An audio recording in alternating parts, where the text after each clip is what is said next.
Assalamualaikum warahmatullahi wabarakatuh. Udah mulai. Selamat malam. Waalaikumsalam. Om Santi Santi Om. Waalaikumsalam. Waalaikumsalam, Salam Pak. budaya, salam kebajikan. Apakah suara saya terdengar dengan Hah? baik? Alhamdulillah Terdengar, Pak. kedengaran. Terdengar, Hidupin. Dengar ya. Pak.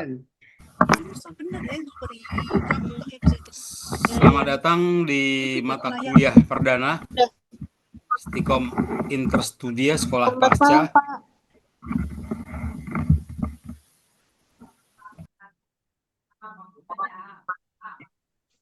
Sekolah Pasca Sarjana Interstudi. Di semester ini saya mengampu mata kuliah teori dan perspektif komunikasi.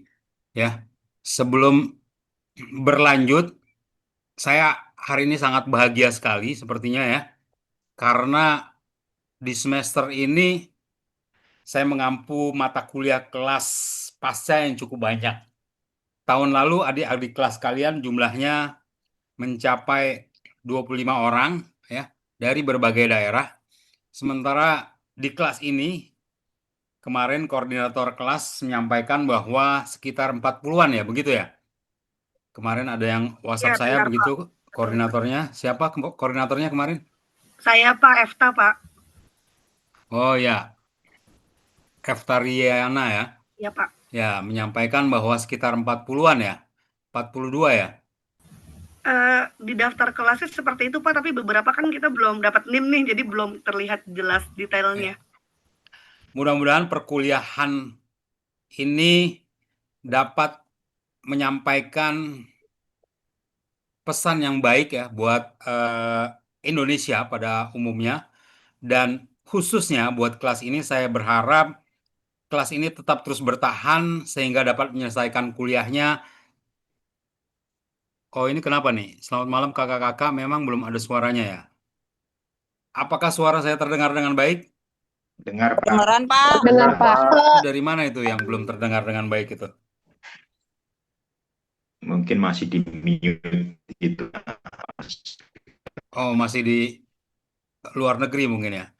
Ini jumlah yang cukup banyak menurut saya, tapi nggak apa-apa. Saya berharap ini tetap bertahan hingga Amin. paling tidak 1 tahun ke depan, ya. 1,5 tahun kalian menyelesaikan kuliah secara teori, dan 6 bulan kemudian kalian bisa menyelesaikan tugas jurnal yang mengantar kalian untuk menyelesaikan kuliah S2 di Interstudi.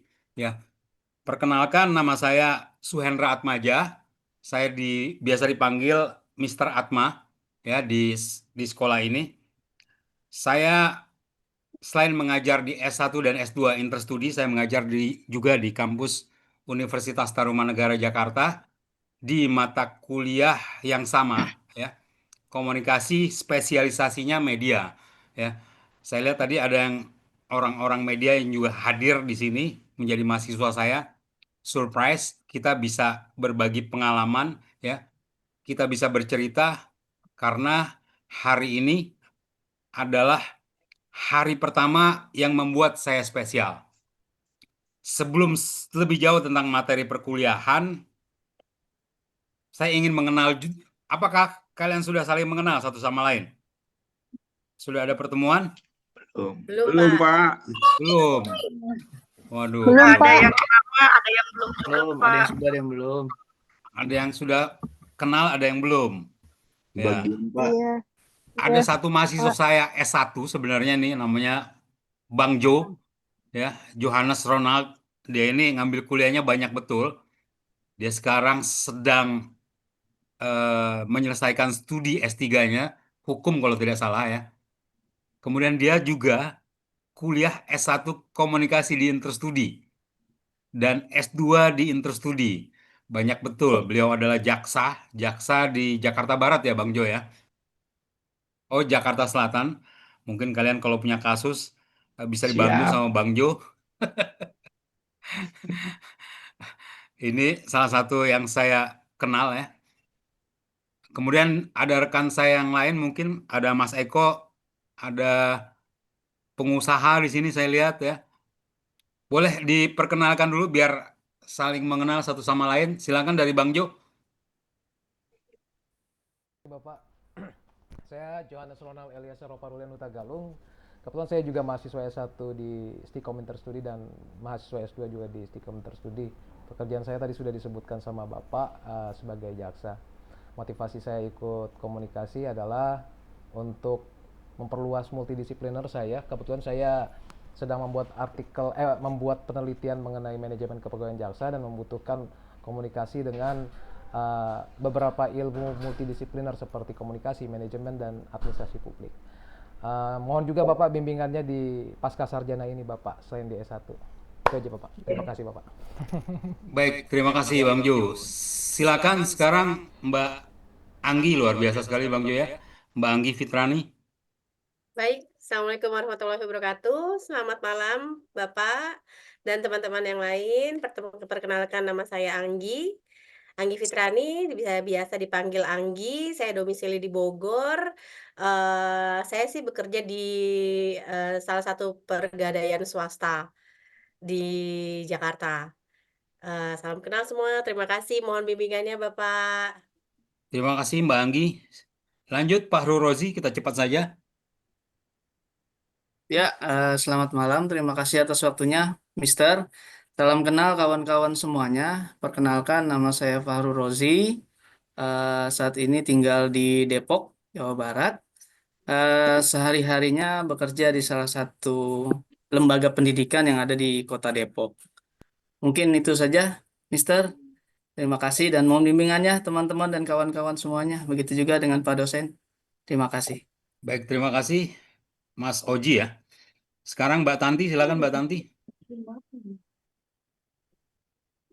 Wabarakatuh. Salam kenal. Selamat malam Pak Atma, selamat malam teman-teman semua. Saya Tanti, saya domisili di Malang. Keseharian saya praktisi, pengajar praktisi untuk mata kuliah periklanan dan public speaking, dan saya sebagai pengajar di lembaga pendidikan. Terima kasih. Wah, luar biasa nih Mbak Tanti ya, tenaga pengajar juga. Boleh juga nanti sharing-sharingnya. Silakan Mbak Hana Ayu Wijaya.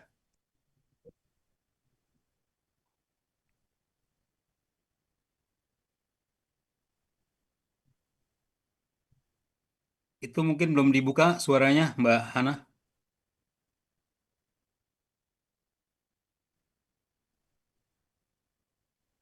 Masih di mute tadi.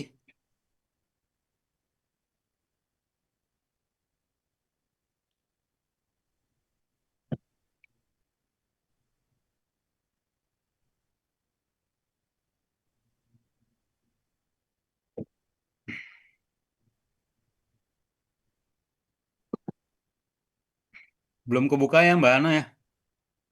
Kenapa ini Mbak Hana nih? Lagi error kayaknya ya. Ya, silakan. Nggak ada suaranya. Izin sholat maghrib, silakan Mbak Anggi. Mbak Hana diperbaiki dulu audionya. Silakan ke Grace Theophany. Selamat malam semuanya. Perkenalkan saya Grace Theophany. Keseharian saya bekerja di Bank SMBC Indonesia yang dulunya Bank BTPN sebagai layanan kontak center. Mohon bimbingannya Bapak dan teman-teman semua. Terima kasih. Pegawai bank ternyata ya. Luar biasa. Mas Fadli Rahman, monitor. Silakan. Siap Pak, selamat malam Pak. Saya dengan Fadli Rahman, saya karyawan swasta di salah satu perusahaan multinasional company di daerah Kuningan, Jakarta Selatan. Mohon bimbingannya Bapak. Terima kasih Pak. Terima kasih Mas Fadli. Silakan Mas Nur Rahman Effendi. Assalamualaikum warahmatullahi wabarakatuh. Selamat malam Mr. Atma. Nama saya Nur Rahman Effendi. Saya bekerja sebagai tenaga sensor di lembaga sensor film. Tenaga sensor ini hanya 34. Pekerjaan sekarang apa ya? Halo? Suaranya bocor, siapa itu? Silakan Mas Nur Rahman. Ada 34 tenaga sensor di lembaga sensor film. Ini kalau di tempat lain mungkin semacam tenaga ahli gitu, tapi bahasa di undang-undang memang tenaga sensor. Terima kasih, mohon bimbingannya. Assalamualaikum warahmatullahi wabarakatuh. Oh, badan sensor film itu ya? Sekarang namanya lembaga, Pak. Lembaga Sensor Film ya. Oke, oke. Betul. Terima kasih. Sekarang koordinatornya Mbak Efta Riana. Assalamualaikum, selamat malam teman-teman semuanya. Saya Eftarina, biasa dipanggil Efta. Domisili saya di Garut, tapi setiap bulan saya juga ke Jakarta karena pekerjaan saya marketing di Universitas Siber Asia, Pak. Universitas Cyber Asia Jakarta. Betul, Pak. Waduh, Universitas Cyber Asia tapi kuliahnya di Interstudi. Mungkin Karena belum karena ada S2-nya di sana, Pak. oh, belum ada. Luar biasa, terima kasih koordinator kelas. Sekarang Mas Eko Nugroho silakan. Terima kasih. Assalamualaikum. Selamat malam, Pak Ketua, Pak Atma. Saya Eko Nugroho. Saat ini saya sebagai wira swasta. Rencananya ambil sekolah ini biar bisa ikut mengajar juga. Demikian, Pak. Mohon bimbingannya. Terima kasih. Waduh, biar bisa mengajar ini luar biasa. Terima kasih Mas Eko. Yohanes Budi silakan. Baik, selamat malam. Assalamualaikum. Nama saya Budi, tinggal di Bandung. Saat ini saya sebagai Di Bandung suaranya putus-putus. Iya Pak, saya Bandung, karyawan swasta yang sedang yang itu psikologi perusahaan pendidikan seperti itu Pak. Suaranya. Terima kasih. Oh ya udah, suaranya terputus Pak Yohanes Budi, nggak apa-apa, dilanjut. Nggak apa-apa. Kami sudah memahami apa yang disampaikan Mas Yohanes Budi ya dari Bandung. Sekarang Mbak Lucia Diah Reni. Selamat malam Pak Atma dan teman-teman. Perkenalkan, nama saya Lucia Diahreni, tapi saya biasa dipanggil Reni. Saya sekarang itu bekerja sebagai karyawan swasta di perusahaan media di daerah Palmerah. Mohon bimbingannya Pak Atma dan teman-teman semua. Terima kasih. Oh, kalau daerah Palmerah pasti teman-teman media paham tuh apa medianya ya. Nanti kita diskusi.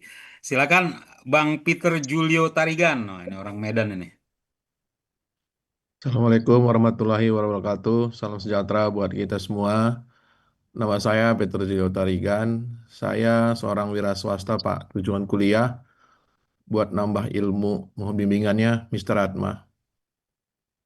Terima kasih Bang Tarigan. Sekarang Bang Daus Gaspers. Nampaknya jauh sekali nih lokasinya. Silakan Bang Daus.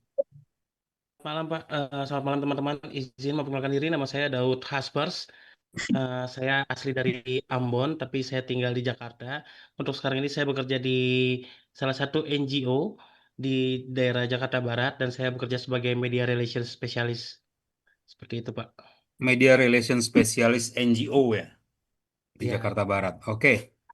Terima kasih. Mbak Eva Susanti. Ya, terima kasih Mr. Atma. Assalamualaikum warahmatullahi wabarakatuh. Perkenalkan, nama saya Eva Susanti Warubu. Saya sekarang bekerja di Badan Riset dan Inovasi Nasional. Posisi saya sekarang sebagai atau humas. Saya pengen mendalami ilmu tentang komunikasi karena basic saya sebelumnya adalah pertanian. Mohon bimbingannya Mr. Atma ke depannya. Terima kasih. Oh, pertanian yang kemudian jadi humas ya. Iya, Pak. Menarik, menarik. Ya, makasih. Mbak Christian Lian, silakan. Halo, selamat malam Pak Atma. Selamat malam semuanya. Nama saya Christian, biasa dipanggil Tian. Saya saat ini berdomisili di Bali. Tujuan saya mau ambil kelas ini karena saat ini saya ada di posisi tertinggi di perusahaan saya dan saya menghandle cukup banyak karyawan dengan range usia yang sangat jauh, mulai dari yang Gen Z sampai yang sudah lebih dari milenial. Jadi saya mohon bimbingannya supaya saya bisa dapat banyak ilmu di sini. Terima kasih. Di Bali ya, luar biasa. Pak Christian. Mbak Susanti Puji Astuti, silakan. Selamat malam semuanya. Selamat malam Mr. Atma dan kawan-kawan semua. Nama saya Santi, biasa dipanggil Santi. Saya bekerja di salah satu apartemen di daerah Dharma Wangsa sebagai tenant relation. Jadi untuk ilmu komunikasi sangat bantu sih untuk pekerjaan. Maka mohon bimbingannya ya Pak. dan teman-teman semua. Makasih. Baik, terima kasih Mbak Susanti, daerah Dharma Wangsa. Mbak Fitriani sekarang.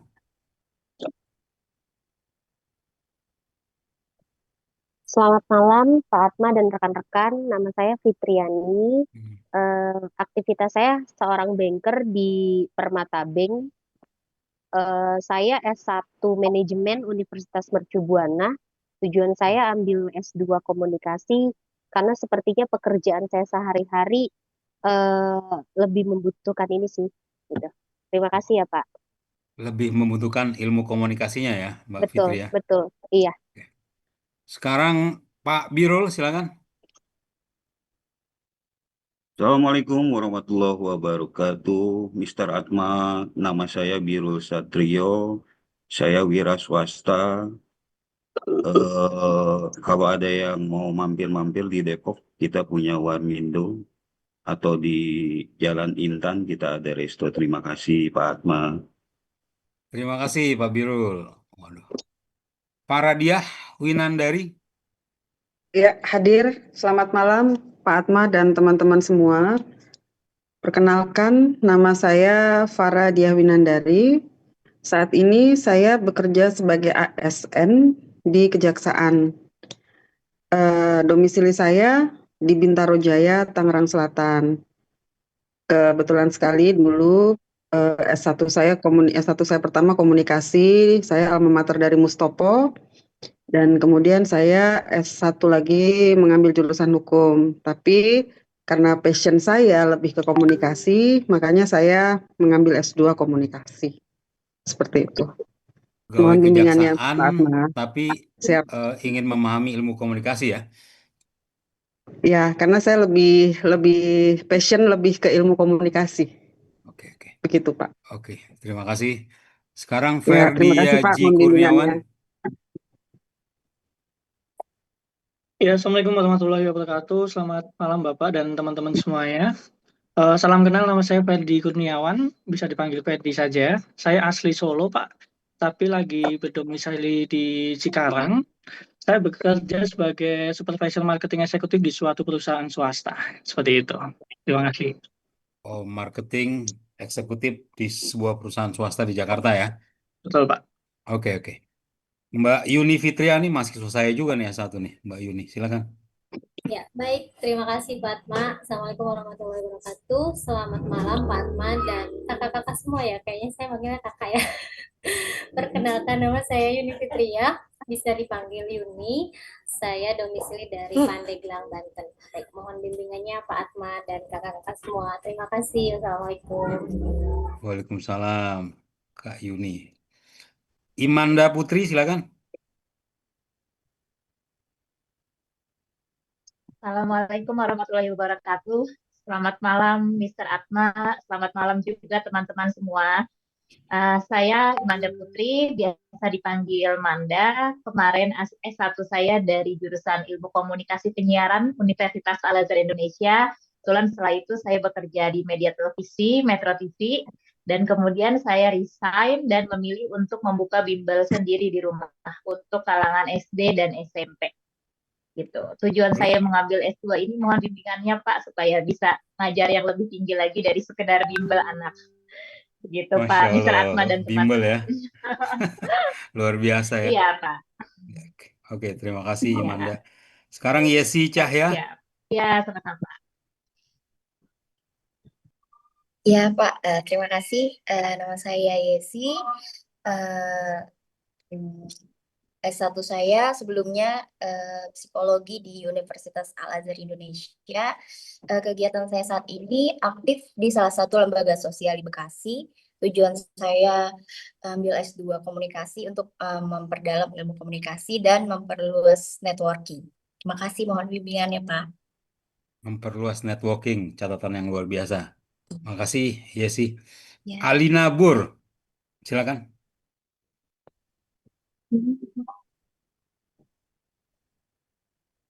Alina ya. Assalamualaikum warahmatullahi Waalaikumsalam. wabarakatuh.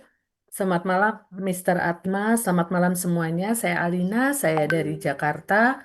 Sekarang saya adalah founder upgradediri.com, situs untuk upgrade diri, konsentrasinya di ilmu komunikasi, digital, dan psikologi. Terima kasih. Assalamualaikum warahmatullahi wabarakatuh. Oke, terima kasih. Lanjut ke Mbak Hanifah. Silakan.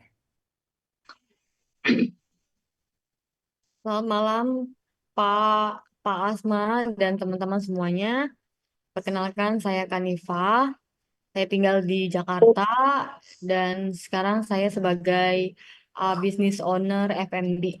Terima kasih, Pak Asma. Mohon bimbingannya. Terima kasih.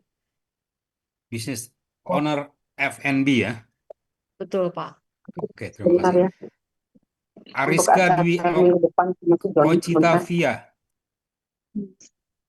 Ya, terima Jadwal untuk kasih minggu Mr. depan, Atma. Assalamualaikum warahmatullahi jadwal minggu depan. wabarakatuh. Selamat malam, Bentar, selamat jadwal siang untuk kita sebentar. semua. Mas, Perkenalkan, Mr. Atma, saya Ariska Dwi Octavia. Tadi suaranya ada yang bocor ya, Pak? Oke. Ya, Perkenalkan, lanjut. saya Ariska Dwi Octavia. Saya biasa dipanggil Rizka.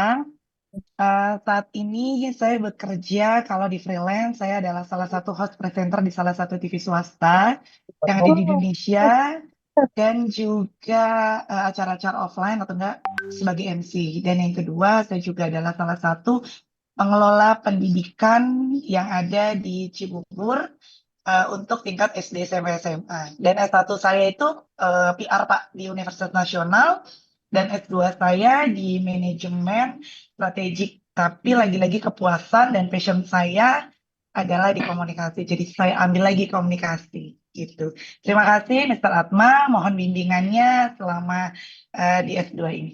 Terima kasih. Assalamualaikum warahmatullahi wabarakatuh. Luar biasa ya Mbak Ariska. Banyak betul portofolionya ya. Sekarang Ya Allah, lanjut. Pak. Kenapa Mbak Ariska? Belajar terus Pak, insya Allah mudah-mudahan. Tapi teman-teman juga keren-keren banget Pak. Saya sampai amazing tadi mendengarkan semuanya. Iya, iya. Oke, kita lanjutkan nih masih banyak. Ada Mas Wiranto, silakan. Ada Jenderal nih. Baik, selamat malam Mr. Atma ya dan teman-teman semua. Izin, nama saya Wiranto dan posisi saya sebagai Kabak Teknologi Informasi dan Komunikasi di Institut Nalanda, Jakarta Timur. Suaranya kecil sekali Mas Wiranto. Ya, apakah sudah terdengar Pak? Oke. Oke, baik, izin perkenalkan nama saya Wiranto, Bapak Ibu semuanya, dan posisi saya sebagai Kabak Teknologi Informasi dan Komunikasi di salah satu perguruan tinggi di Institut Nalanda yang salah satu juga sudah bekerja sama dengan Interstudy ya. Dan di sini saya mengambil dari strata 2 karena ada kebutuhan di bagian tenaga pendidikan, di bagian magister seperti itu Bapak dan teman-teman, jadi mohon izin nanti untuk bimbingannya. Baik, seperti berikut Pak Mr. Atma dan teman-teman. Terima kasih, selamat malam. Terima kasih. Ya, lanjut terus ke Mbak Erna Liswan. Selamat malam semua. Assalamualaikum warahmatullahi wabarakatuh. Perkenalkan Pak, saya Erna Liswan dari Padang. Saya dulunya S1 di Sastra Inggris, terus bulan kemarin baru di wisuda ambil S2 MM di ITHB Bandung. S2 ITHB Bandung? Iya. Sekarang ngambil S2 lagi? Iya. Luar biasa. Oke, terima kasih Mbak Erna. Terima kasih, terima kasih. Boleh Mas Nur Rahman Effendi? Sudah. Tadi sudah Pak. Oh sudah ya? Sudah Pak. Anton Sugiarto? Ada? Anton Sugiarto? Oke, kita tinggi. Halo, Assalamualaikum. Waalaikumsalam. Halo Mas Atma. Perkenalkan nama saya Anton. Saya kuliah S2 termotivasi dari Atma. Kegiatan saya freelance, seorang freelance. Ada beberapa kali kesempatan dampingi Mas Atma untuk mata kuliah drone. Terima kasih. Oke, terima kasih. Mbak Yulita sudah, Mbak Yulita? Pak, terakhir ya Pak saya ya. Enggak, masih banyak ini Mbak Oh, Yulita. tidak. Baik, Assalamualaikum warahmatullahi wabarakatuh. Selamat malam Waalaikumsalam. semua, selamat malam dan salam kenal Pak Atma. Perkenalkan, saya Yulita Wida Pratama. Saat ini saya di bagian kerjasama dan humas di Universitas Yarsi Pratama di Tangerang, domisili, dan S1 saya dari Ilmu Komunikasi Universitas Pajajaran, Pak. Dan tentunya sepertinya sama ada beberapa teman-teman yang lainnya tadi sudah disebutkan motivasinya ya untuk memenuhi jenjang berikutnya agar bisa seperti Mr. Atma ke depannya seperti itu, Pak. Terima kasih. Wassalamualaikum warahmatullahi wabarakatuh. Waalaikumsalam. Kita break azan dulu sebentar ya. 2 menit ya. Terima kasih.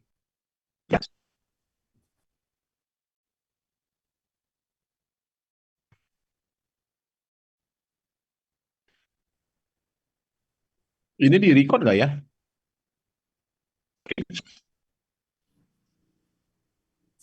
Sepertinya belum nih, Pak.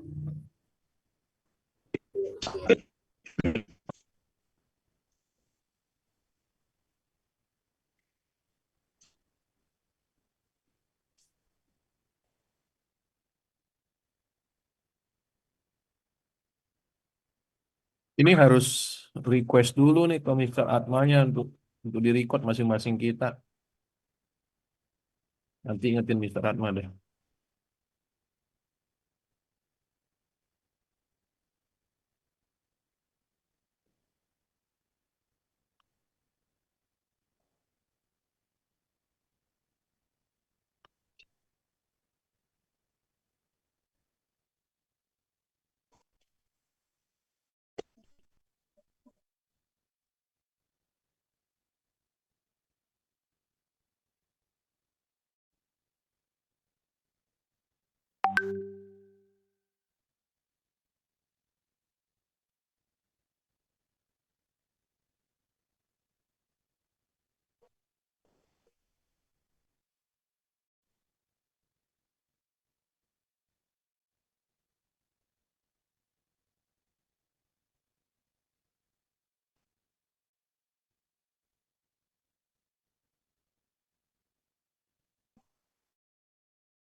Recording in progress.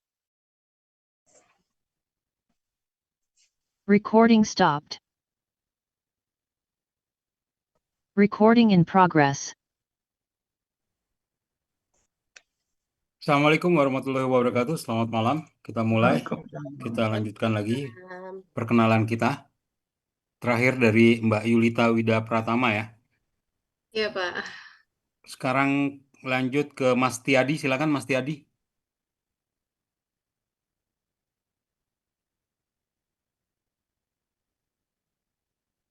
Mana Mas Tiadi tadi?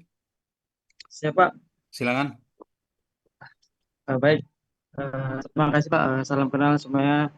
Perkenalkan nama saya Setiadi. Saya tinggal di Kebayoran Lama sekarang. Untuk kesibukan sehari-hari kerja swasta Pak di salah satu perusahaan water heater. Perusahaan apa? Perusahaan water heater Pak. Water heater. Oh, water heater. Oke, terima kasih Ya. Mas Tiadi. Sekarang Mas Yuari Prayanto. Silakan. Iya, selamat malam Mr. Atma dan Bu Ketua kelas mana tadi ya? Dan juga teman-teman semuanya. Saya Yuari Prayanto, tapi biasa dipanggil Mas Jopray. Saya tinggal di Jagakarsa, Jakarta Selatan. Mencoba kembali ke kampus dengan mengambil komunikasi karena menurut saya banyak persoalan di dunia ini karena tidak lancarnya komunikasi, terutama dengan istri saya. Jadi makanya saya kuliah lagi. Demikian, salam kenal, Mister dan semuanya. Maturun, terima kasih. Ada yang tersenyum begitu tidak lancar komunikasi dengan istrinya ya. Ini bahaya. Istri saya di Silakan Mbak belakang saya Nilam. nih, istri saya di belakang saya, Pak.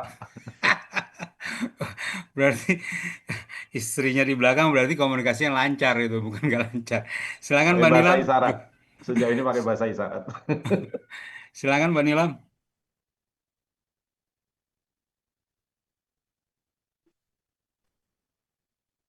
Baik, terima kasih Pak Atma. Selamat malam semua. Saya Nilamawati Adelia, biasa dipanggil Nilam. Saat ini saya tinggal di Jagakarsa, Jakarta Selatan. Saat ini saya bekerja di salah satu klinik spesialis diabetes and metabolic center sebagai nutritionist. Mohon bimbingannya Bapak Atma dan teman-teman semua. Terima kasih. Luar biasa klinik diabetes ya. Ya Pak. Terima kasih. Terima kasih Mbak Pak. Maria Medita, silakan.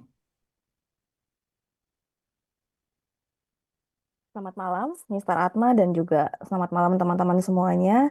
Perkenalkan, nama saya Maria Medita Widyastuti, biasa dipanggil Dita atau Mei, atau Medita boleh. Pekerjaan saya sehari-hari saat ini saya sebagai humas di Universitas Tarakanita ya sekarang namanya. Kalau sebelumnya namanya Sekolah Tinggi Ilmu Komunikasi dan Sekretari Tarakanita, lebih terkenal dengan kampus Tarakanita sekretarisnya gitu ya.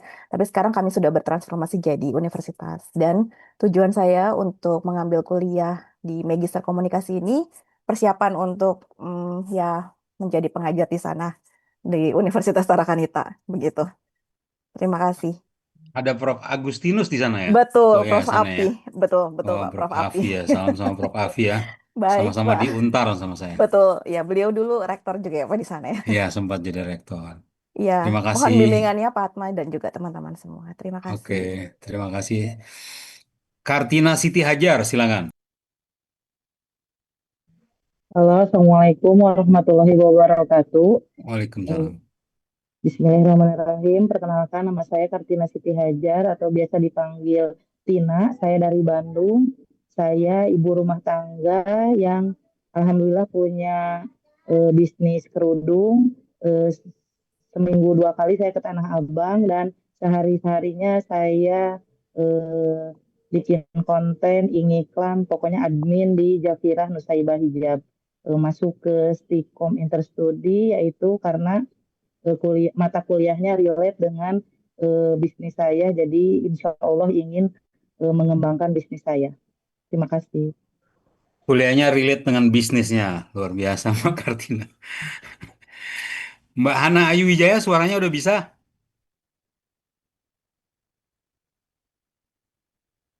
Mbak Hana? Belum bisa mendengar suara saya? Kita lempar dulu ke yang lain ya.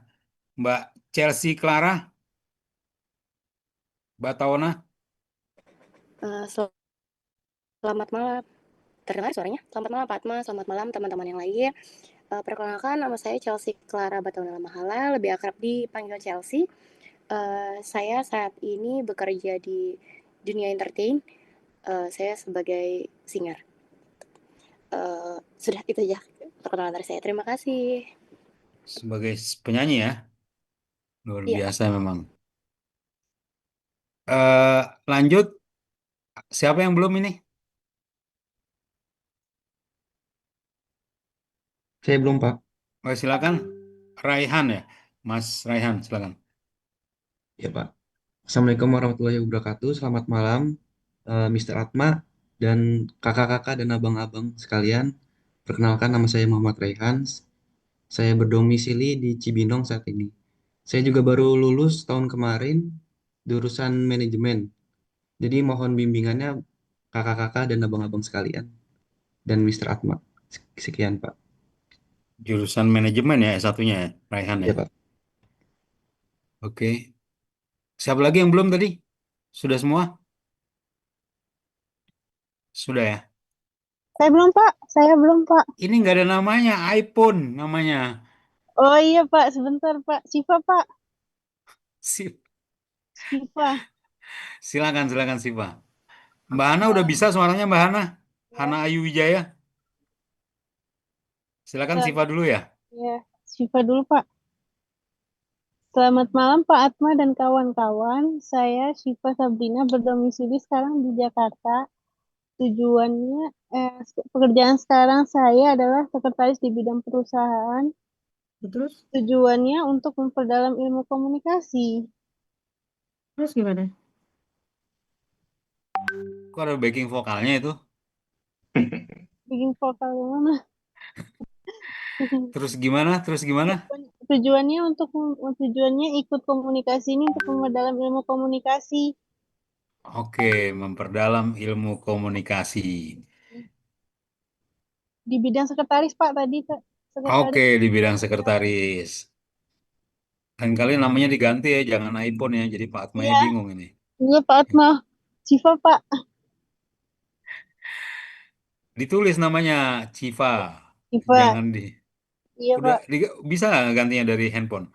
Bisa kali Pak. Sebentar. Ini iPhone sih Pak. Siapa tadi yang belum? Ayu, Hana Ayu, Saya Mbak belum, Hana. Pak. Oh, Komalasari. Iya. Silakan. Bisa presentasi. Silakan Mbak Komalasari. Ya, selamat malam semuanya. Selamat malam, Mr. Atma. Saya Komalasari, berasal dari Bandung dan sekarang lagi kerja di Jakarta sebagai desain interior, asisten desain interior di Korea Company. Dan tujuan saya masuk ke S2 Komunikasi ini untuk memperluas jaringan dan mempelajari lagi lebih dalam untuk ilmu komunikasi. Terima kasih. Mohon bimbingannya. Oke, terima kasih networking ya. Iya. Penting memang itu ya. Siapa yang belum? Saya tidak bisa. Mbak Hana Ayu Wijaya sudah bisa? Ya, tes Pak. Silakan. Sudah bisa terdengar ya Pak ya? Oke, oke. Baik. Baik. Assalamualaikum warahmatullahi wabarakatuh. Shalom. Waalaikumsalam. Perkenalkan nama saya Hana Ayu Wijaya, biasa dipanggil Hana. Saya merupakan politisi Pak. Tahun 2024 kemarin mencalonkan diri dari Dapil Jakarta Selatan. Lalu di tahun 2025 ini ingin mencari kesibukan dan lanjut S2 di Interstudy Magister Komunikasi. Mohon bimbingannya ya Pak ya. Terima kasih. Sekarang masih politisi berarti Mbak Hana ya?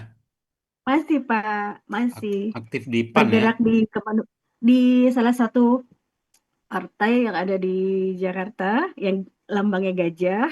Oh, pindah ke Eh, nggak apa-apa sebut aja PSI. Transparansi itu kadang perlu untuk Jangan sebut perkuliahan. nama Pak. Baik Pak, baik ya. Ya. Masih Pak, jadi saat ini saya sehari-hari sebagai ibu rumah tangga juga, bergerak di kemanusiaan juga, dan ormas gabung di beberapa ormas-ormas seperti itu. Terima kasih Pak Atma, mohon bimbingan teman-teman sekalian. Terima kasih. Baik, terima kasih. Eh, Perkuliahan dengan saya sebenarnya santai aja, nggak terlalu berat-berat banget. Kita akan coba Baik. memulai perkuliahan malam ini di kuliah perdana. Mudah-mudahan ini paling tidak menjadi bahan ajar kalian, menjadi motivasi kalian supaya bisa menyelesaikan kuliah tepat waktu ya. Saya buka mata kuliah malam ini teori dan perspektif komunikasi dengan pantun. Mungkin bapak-bapak sudah punya pantun juga ya. Pergi ke kampus naik sepeda, ban bocor di tengah jalan raya. Cakep, cakep nih Pak. Walaupun ujian belum akan ada, semangat kuliah tetap harus membara ya. Jadi semangatnya memang harus tetap membara. Cakep nggak? Cakep ya. Cakep, Nah, cakep. dalam teori komunikasi, dalam teori dan perspektif komunikasi ya, eh, komunikasi yang terpenting itu adalah ketika pesan yang disampaikan kepada seseorang, nah, kepada audiens itu tepat sasaran dengan bahasa yang benar sebenarnya. Ya, kalau Anda menyampaikan pesan atau bahasa yang tidak benar dengan orang yang tidak tepat, maka komunikasi Anda itu sebenarnya tidak sampai, tidak efektif. Ya, ada sebuah cerita bahwa komunikasi yang tidak sampai, ya, seperti yang disampaikan oleh Mas Yuari Prayanto tadi, ya, mungkin komunikasi dengan istrinya agak terputus sehingga dia harus mengatakan bahwa eh, dia harus mengambil ilmu komunikasi. Ketika menyampaikan pesan secara teori komunikasi, maka harus pada the right man, ya, the right audience, ya. Message-nya pun harus tepat. Berbicara dengan seorang tukang ojek misalnya, ojek motor misalnya, ya, Anda menyampaikan pesan dengan bahasa-bahasa yang tinggi, ya. Misalnya eh, dalam sebuah diskusi, dalam sebuah eh, perbincangan Anda mengatakan seperti ini. Mas, saham BCA hari ini tampaknya drop. Sehingga apa nih kira-kira yang harus kita lakukan ketika saham BCA itu drop? Nah, ini yang saya mau katakan bahwa ya, pesan yang Anda sampaikan, ya, komunikasi yang Anda sampaikan kepada tukang ojek itu tidak sampai. Karena apa? Karena Anda menyampaikan pesan kepada orang-orang yang salah, ya.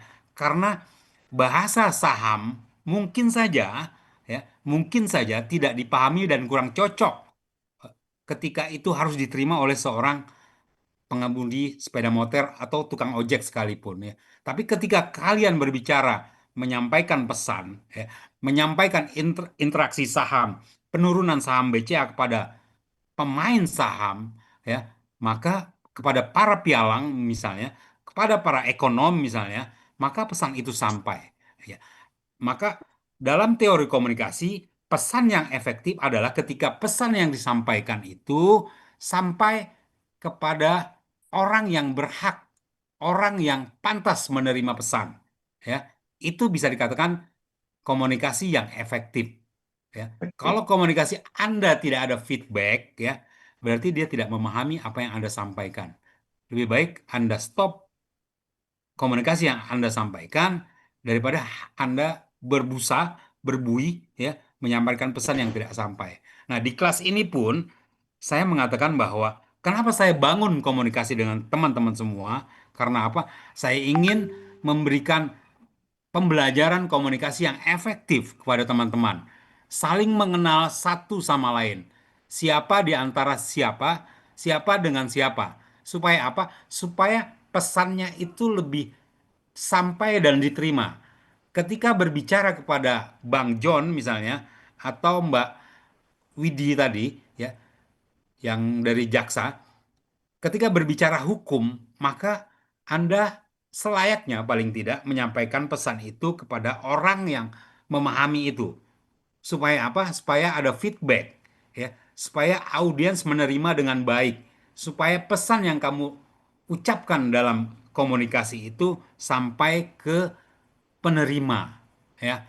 Dalam teori komunikasi ya, maka studi mengenai bagaimana manusia menyampaikan kemudian menerima atau memproses informasi itu yang disampaikan oleh komunikator. Komunikator itu orang yang menyampaikan pesan ya, mencakup pendekatan dengan perspektif berbeda-beda ya.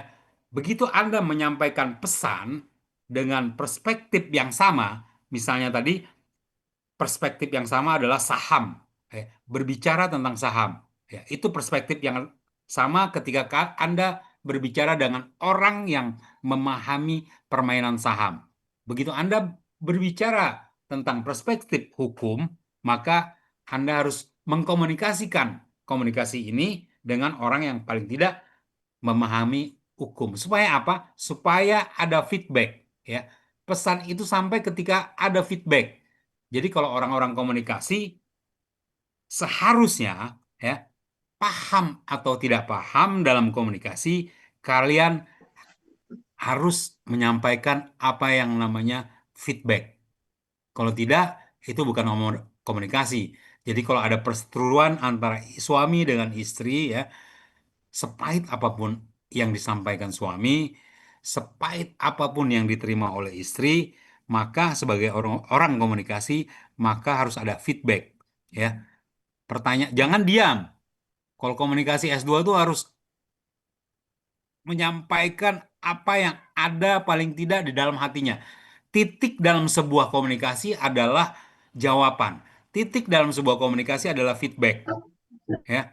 Ketika kalian lagi berantem nih sama suami atau lagi istri, mau ngajak jalan tapi suaminya diam aja, istrinya juga nggak respon, maka kalian harus menyampaikan, harus bunyi paling tidak, ya.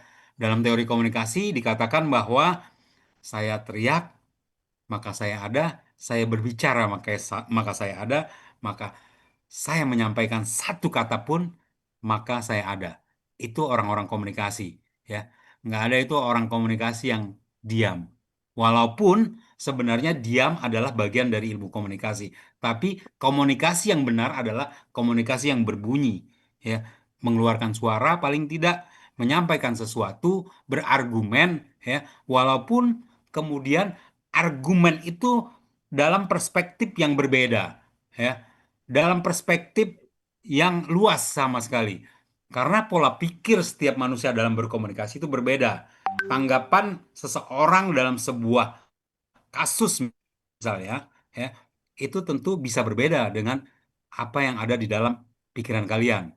Hari ini misalnya, kemarin misalnya Presiden Prabowo merayakan hari ulang tahun TNI di Silang Monas, Jakarta, ya.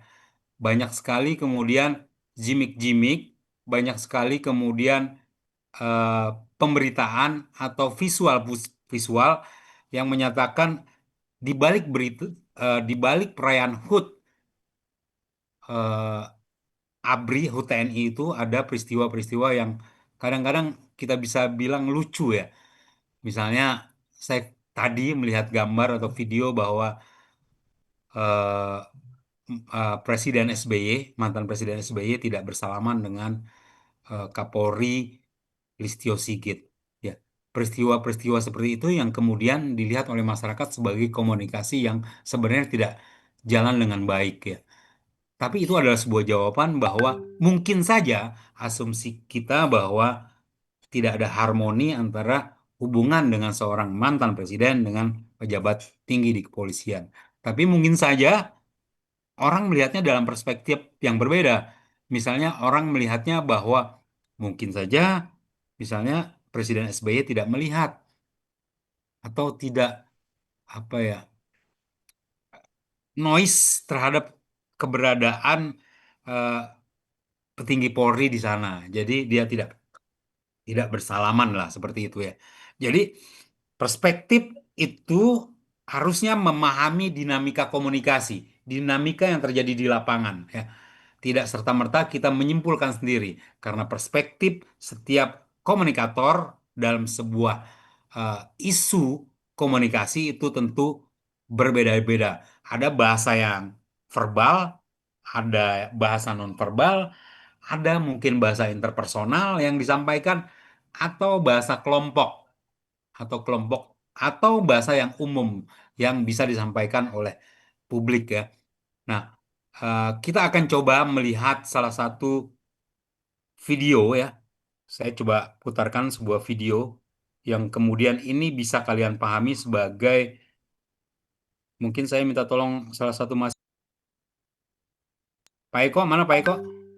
Hadir, Pak. Bisa diputarkan salah satu video? Boleh, Pak. Hasan Nasbi ya, kalau nggak salah ya. Baik, Pak.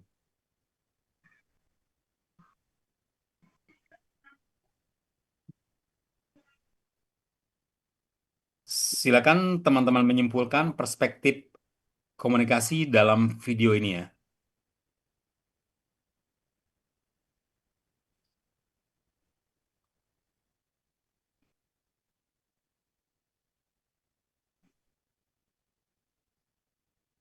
Terdengar suaranya? Tidak. Nggak kedengeran Pak suara videonya? Belum, Mister. Belum kedengeran, Mr. Atma. Nggak kedengeran, Pak.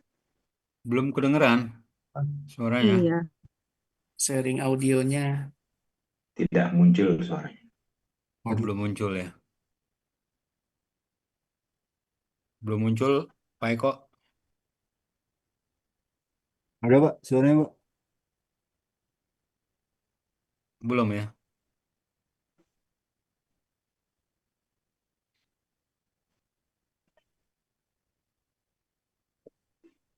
Nggak kedengeran memang ya. Saya juga Nah, coba share. dikirim aja videonya coba Pak. Nanti siapa tahu ada yang bisa share screen di ini WhatsApp, di Zoom. Oke. Coba dikirim ke grup, Pak Eko. Dikirim ke grup dulu. Ya. Ya. Boleh di close ya. Nah, Oh, buka di WhatsApp aja nggak sih Pak? Videonya di-share di WhatsApp, jadi bisa buka masing-masing. oh boleh buka di WhatsApp ya. Ya, buka di WhatsApp aja, baik. Oke, Pak, saya kirim, Pak, di grup. Oke. Dalam contoh perspektif komunikasi yang disampaikan oleh saat itu oleh kantor PCO, Presiden Komite eh, Kantor Kepala Staf Kepresidenan Hasan Nasbi yang saat itu masih menjabat. Dia itu mengatakan bahwa ada ada pertanyaan wartawan yang mengatakan bahwa ada kiriman kepala babi saat itu, ya, kepala babi yang dikirimkan oleh seseorang, entah siapa, sampai sekarang belum belum belum terungkap ya, bahwa apa yang disampaikan itu adalah seharusnya seorang kepala kantor kepresidenan tidak menyampaikan dengan bahasa-bahasa yang kemudian menimbulkan sebuah konflik ya. Konflik dalam teori komunikasi adalah bahasa yang kemudian menimbulkan perspektif yang terlalu banyak ya di publik, yang kemudian menimbulkan konflik dan oleh pemerintahan sekarang disebut kegaduhan mungkin ya. Nah, seharusnya sebagai kepala kantor komunikasi kepresidenan ya, ketika menerima informasi atau pesan ya, dia menyampaikan hal-hal yang masuk logika publik ya. Karena ini magnitude-nya cukup besar ya, magnitude news-nya cukup tinggi, maka efeknya adalah ketika ada tuntutan dari seorang eh, Hasan Nasbi saat itu untuk mundur. Walaupun pada akhirnya dia tidak mundur ya. Karena kemudian Presiden Prabowo waktu itu tidak meminta dia mundur, tapi dia mundur sekarang ini pada tahap reshuffle. Nah, seorang komunikator kepala kantor kepresidenan menyampaikan isu publik yang magnitudenya bersentuhan langsung ke masyarakat, seharusnya dia menyampaikan dengan bahasa-bahasa atau komunikasi-komunikasi yang elegan. Misalnya, ya saya akan melakukan pengecekan dengan eh, pihak aparat kepolisian misalnya untuk eh, membantu melakukan penyelidikan atas kasus pengiriman kepala babi. Tidak kemudian menyatakan bahwa ya masak aja, ya masak aja, ya masak aja. Itu kan jawaban yang kemudian secara teori komunikasi tidak benar ya, menimbulkan konflik yang baru sehingga tidak menyelesaikan masalah. Begitu kira-kira. Ada tanggapan soal komunikasi publiknya Hasan Nasbi? Silakan. Mbak Daud, Mas Daud.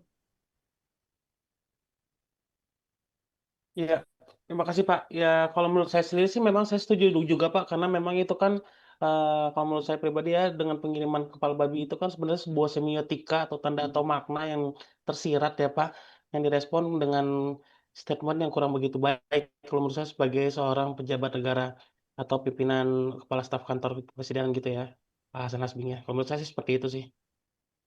Ya, dalam teori komunikasi benar sekali Mas Daud ya. Dalam teori komunikasi itu ada yang namanya tradisi semiotika ya, dengan proses berbagi melalui makna atau tanda ya. Makna atau tandanya apa? Kepala babinya itu ya. Tanda dalam artian bahwa pengiriman kepala babi adalah sebuah simbol. Simbol apa, Mas Daud? Simbol perlawanan Ancaman, ya. perlawanan, ancaman, Simbol merendahkan. perlawanan, simbol ancaman terhadap media ya, dan memiliki makna yang dalam ya. Kira-kira seperti itu maknanya ya. Nah, Iya. bahasa-bahasa semiotika ini nanti kita akan bahas dalam pertemuan kedua, dan yang maksud maksud saya adalah apakah bahasa apakah yang kemudian ya yang harusnya disampaikan oleh Hasan Nasbi ketika menerima isu informasi, menjawab pertanyaan wartawan, ada kepala babi yang dikirim. Komentar Anda bagaimana, Pak? Silakan, Mbak Yesi. Menurut kamu gimana? Seharusnya sebagai kepala kantor kepresidenan, Mbak Yesi mengeluarkan statement yang tidak bercabang ya. Ya makan aja, ya makan aja, ya masak aja, ya masak aja. Nggak seperti itu. Tapi seharusnya dalam teori komunikasi, ya, dalam teori komunikasi, apalagi dia sebagai kepala kantor kepresidenan yang mewakili pemerintah, bahasa publik ya, bahasa publik itu bahasa yang menenteramkan, ya, paling tidak diterima oleh publik dan tidak menjadi bahasa yang menimbulkan konflik baru, menimbulkan masalah baru, menimbulkan pertanyaan yang kemudian melebar kemana-mana. Ya, sebagai kepala kantor staf kepresidenan, seharusnya apa yang disampaikan oleh Hasan Nasbi, Mbak Yesi?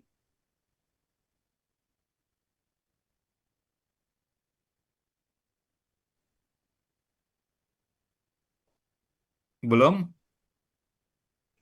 Mas Yuari Prayatno, kira-kira apa yang harusnya disampaikan oleh Hasan Nasbi? Ya, ternyata eh, mata kuliah ini menarik sekali. Yang pertama tentu terkait dengan Pak Hasan Nasbi itu mungkin dari sisi komunikasi mungkin ya, karena saya baru belajar 15 menit ini, jadi versi saya aja dulu Pak. Nanti mohon koreksi teman-teman. Yang pertama saya lihat jawaban beliau terhadap pertanyaan wartawan itu menurut saya kurang empati. Minimal empati terhadap kepala babi itu kan. Minimal itu. Dan kita tahu seharusnya sebagai seorang pejabat atau siapapun ketika itu sudah menjadi sorotan media nasional, memang kata-kata memang harus harus sangat dijaga. Dalam sejarahnya kita pernah punya ya sebut saja juru bicara atau orang-orang yang berada di sekeliling presiden yang bisa menyampaikan kalimat-kalimat yang sangat halus, kita tahu banyak orang. Tapi ketika video tadi saya lihat lagi, saya sudah berapa kali lihat, memang di situ saya sih tahu ya, saya sudah ketemu Pak Hasan Nasbi dan saya sempat bicara kenapa dia jawab itu dan ketika sudah tidak menjabat saya akhirnya tahu kenapa ya, kenapa kemudian sampai dia membalas atau menjawab seperti itu. Tapi tentu dari sisi komunikasi, apalagi komunikasi politik, menurut saya itu tidak wise dan layak untuk meminta maaf kepada wartawan tentu saja dan empatinya kepada media seperti Tempo misalnya itu juga harus dikoreksi lagi. Saya pikir itu Pak. Ya, sangat tidak layak, dan kemudian Pak Hasan Nasbi melakukan klarifikasi atas pernyataannya ya, kalau nggak salah waktu itu. Desakan publik meminta beliau mundur sebagai KSP, kemudian direspon, ditolak oleh Presiden eh, Prabowo kalau nggak salah waktu itu. Walaupun kemudian beliau diberhentikan pada reshuffle kemarin ya. Itu suatu hal yang menurut saya secara teori komunikasi ada yang namanya sosiopsikologi ya. Sosiopsikologi itu adalah pemikiran yang berada di bawah naungan ya, psikologi seseorang yang memandang individu itu secara makhluk sosial. Maksudnya, jika kita menerima informasi yang bersentuhan ya, bersentuhan kepada publik sebagai makhluk sosial ya, dan mendapat perhatian publik ya, baik itu dari perilakunya, baik itu dari pengaruhnya, baik itu dari kepribadiannya, maka seharusnya dia menyampaikan dengan bahasa-bahasa komunikasi yang efektif ya. Jangan kemudian publik membuat persepsi, jangan kemudian publik membuat apa yang namanya perspektif yang berbeda ya. Karena netizen itu selalu maha benar ya. Netizen itu selalu membuat orang baper ya di era sekarang ini. Jadi kalau kalian bermain media sosial, bermain media sosial dalam bentuk apapun, kalau ada kecaman, kalau ada apapun daripada netizen ya jangan baper. Ya, gitu juga sebagai pejabat publik. Hasan Nasbi terlihat baper ketika dia ditanya soal kepala babi. Ya, itu yang kemudian tidak boleh dilakukan oleh seorang yang memiliki kapasitas sebagai kepala komunikasi kantor kepresidenan ya. Bahasa sosiopsikologis itu sangat mengganggu. Saat mengganggu dia sebagai orang yang kemudian dihujat oleh publik ya, secara personal, bahkan diungkit-ungkit secara organisasi ya, baik itu budayanya dia, baik itu masyarakat manapun, maka akan selalu menghujat dia. Walaupun kemudian ada klarifikasi dari pihak kantor kepresidenan. Begitu kira-kira ya. Nah, dalam perspektif komunikasi ya, sebenarnya pandangan orang terhadap suatu isu atau suatu bahasa atau suatu komunikasi yang disampaikan ke publik itu tentu berbeda-beda. Tergantung helikopter view-nya orang melihat ya. Kadang-kadang orang melihat sebuah permasalahan, sebuah komunikasi yang disampaikan ke publik itu maknanya ganda. Ya. Ada yang melihat secara positif, ada yang melihatnya secara negatif. Ya. Misalnya kemarin kita dihebohkan oleh pergantian Menteri Keuangan Sri Mulyani yang kemudian trending Menteri Keuangan yang baru Pak Purbaya. Ya.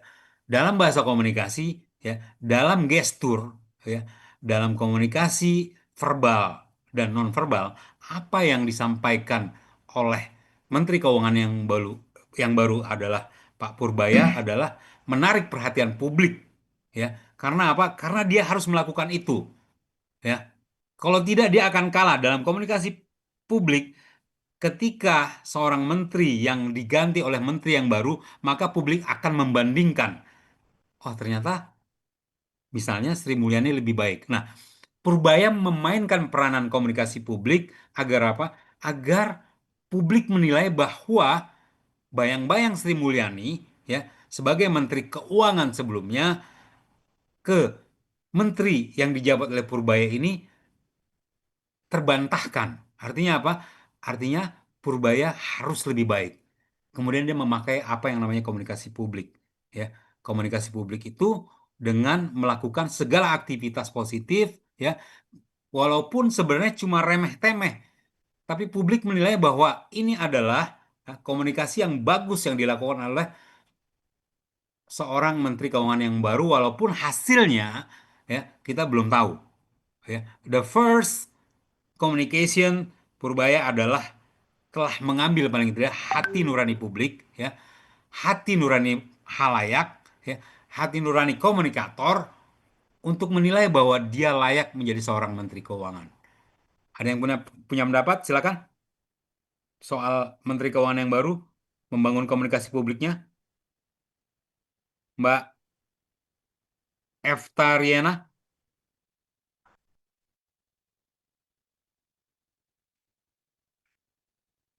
Bagaimana Anda melihat komunikasi publik yang dibangun oleh Menteri Keuangan?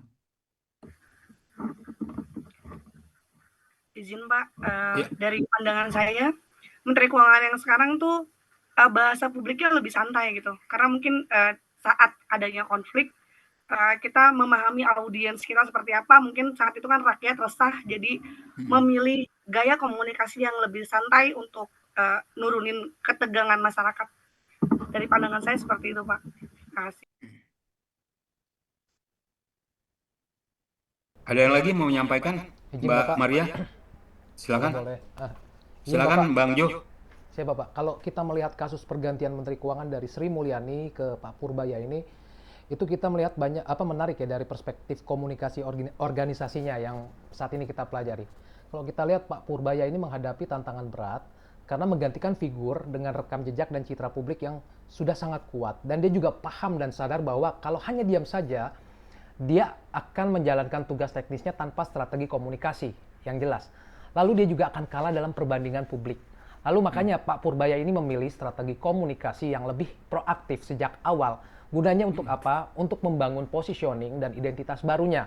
Bukan hanya menjadi replika atau tiruan dari Ibu Sri Mulyani, tapi juga justru menunjukkan pendekatan dan gaya komunikasi yang berbeda. Nah, ini sebenarnya aplikasinya dapat kita lihat juga dari teori komunikasi organisasi, bahwa komunikasi bukan sekedar menyampaikan informasi, tapi juga membentuk persepsi dan membangun citra. Nah, dalam suksesi kepemimpinan ini tersebut, figur yang sudah terbentuk oleh Ibu Sri Mulyani, di mana manajemen ekspektasi publiknya juga lewat komunikasi di awal pada jabatan saat itu lebih krusial. Tapi meskipun nanti kalau misalnya dia gagal membangun narasi baru, nah bayang-bayang pendahulunya yang sudah tercipta itu pasti akan selalu dibandingkan ke Pak Purbaya sebagai pejabat baru. Nah, memang kalau hasil kebijakannya pun belum bisa dinilai sekarang, tapi dari sisi strategi komunikasi publik, langkah Pak Purbaya ini menurut saya dalam komunikasi modern membangun identitas yang lebih baik. Dan juga seperti komunikasi modern ini, sikap pasif atau diam saja justru bisa diartikan sebagai kelemahan atau ketidaksiapan dalam memimpin. Izin Bapak berikut tanggapan saya. Terima kasih. Luar biasa Bang Jo. Menarik sekali statement dari Bang Jo ya, bahwa ini adalah beban berat sebenarnya Menteri Keuangan yang baru ya. Karena bahasa-bahasa perbalnya Ibu Menteri Sri Mulyani itu memang harus dikalahkan oleh Menteri baru. Ini belum kebijakan ya. Tadi siapa yang mau menanggapi, Mbak Maria? Ya, baik Pak. Jadi kalau menurut pandangan saya itu kemarin kan pergantiannya memang pada saat berdekatan dengan situasi yang kurang kondusif ya, sempat terjadi kondisi politik kita. Nah, kemudian tiba-tiba Ibu Sri Mulyani digantikan oleh Pak Menteri Purbaya, dan memang setiap kepemimpinan punya gaya komunikasinya masing-masing. Dan mungkin Pak Purbaya ingin, saya setuju dengan Pak Yohanes tadi ya, dia ingin lebih dekat dengan masyarakat dan ingin mendapatkan positioning yang baik di mata masyarakat. Jadi kan kalau komunikasi politik itu tidak hanya sekedar retorika ya, tetapi dia pingin bahwa masyarakat juga paham dengan apa yang Pak Purbaya sampaikan gitu. Jadi di samping itu juga Pak Purbaya ini dengan gaya bicaranya dia yang ceplas-ceplos, santai begitu. Nah, mungkin dengan begitu mendapatkan simpatik dari masyarakat, sehingga kebijakan-kebijakan yang diambil oleh Menteri Keuangan ini juga dapat dipahami oleh masyarakat luas begitu. Kurang lebih seperti itu Pak pandangan dari saya. Oke. Terima kasih Mbak Maria. Jadi sebenarnya pola komunikasinya si Menteri Keuangan ini ya, kalau dalam teori komunikasi ini adalah bagian dari strategi penyampaian pesan pemerintah ya. Pesan pemerintah yang begitu beratnya, banyak utang lah, tingkat pengangguran tinggi lah ya, keuangan negara yang lemah lah ya. Nah, beban dari Menteri Keuangan ini kemudian dalam teori komunikasi ya dilakukan dengan penyampaian pesan oleh Menteri Purbaya dengan komunikasi publik yang bagus ya. Dalam teori komunikasi publik yang luar biasa menurut saya ya. Dia melakukan apa yang namanya teori agenda setting. Dia setting seolah-olah ya publik harus mempercayai dia bahwa dia adalah menteri yang sangat kompeten, menteri yang lebih hebat dari Sri Mulyani, menteri yang memiliki kapabilitas yang sangat luas, menteri yang lebih hebat dari Sri Mulyani. Itu dulu. Dia setting dalam bentuk teori komunikasi yang namanya teori agenda setting. Itu dilakukan, ya. Dia manfaatkan benar-benar media, publikasi, ya. Saya lihat banyak sekali publikasi media yang dilakukan oleh Menteri Purbaya. Dan dia saat ini menjadi tokoh yang bisa kita katakan menjadi tokoh sentral pemerintahan Prabowo, ya, sebagai seorang menteri yang memiliki mungkin saja nilainya yang bagus walaupun kondisi ekonomi Indonesia misalnya masih kayak kayak gini aja, nggak ada kemudian perubahan yang drastis, ya, yang mengubah bangsa ini, ya, menjadi bangsa yang memiliki tingkat ekonomi yang bagus misalnya rupiah melemah, enggak juga, sama aja. Tapi agenda setting yang diciptakan oleh Purbaya adalah hal yang luar biasa. Selain itu, Purbaya juga melakukan apa yang namanya teori framing.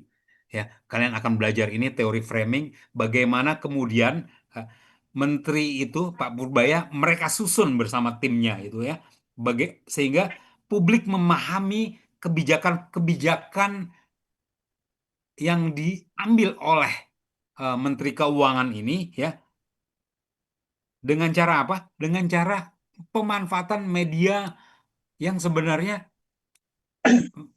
yang sebenarnya medianya nggak terlalu mainstream, ya, tapi fanbase mirip-mirip seperti itulah.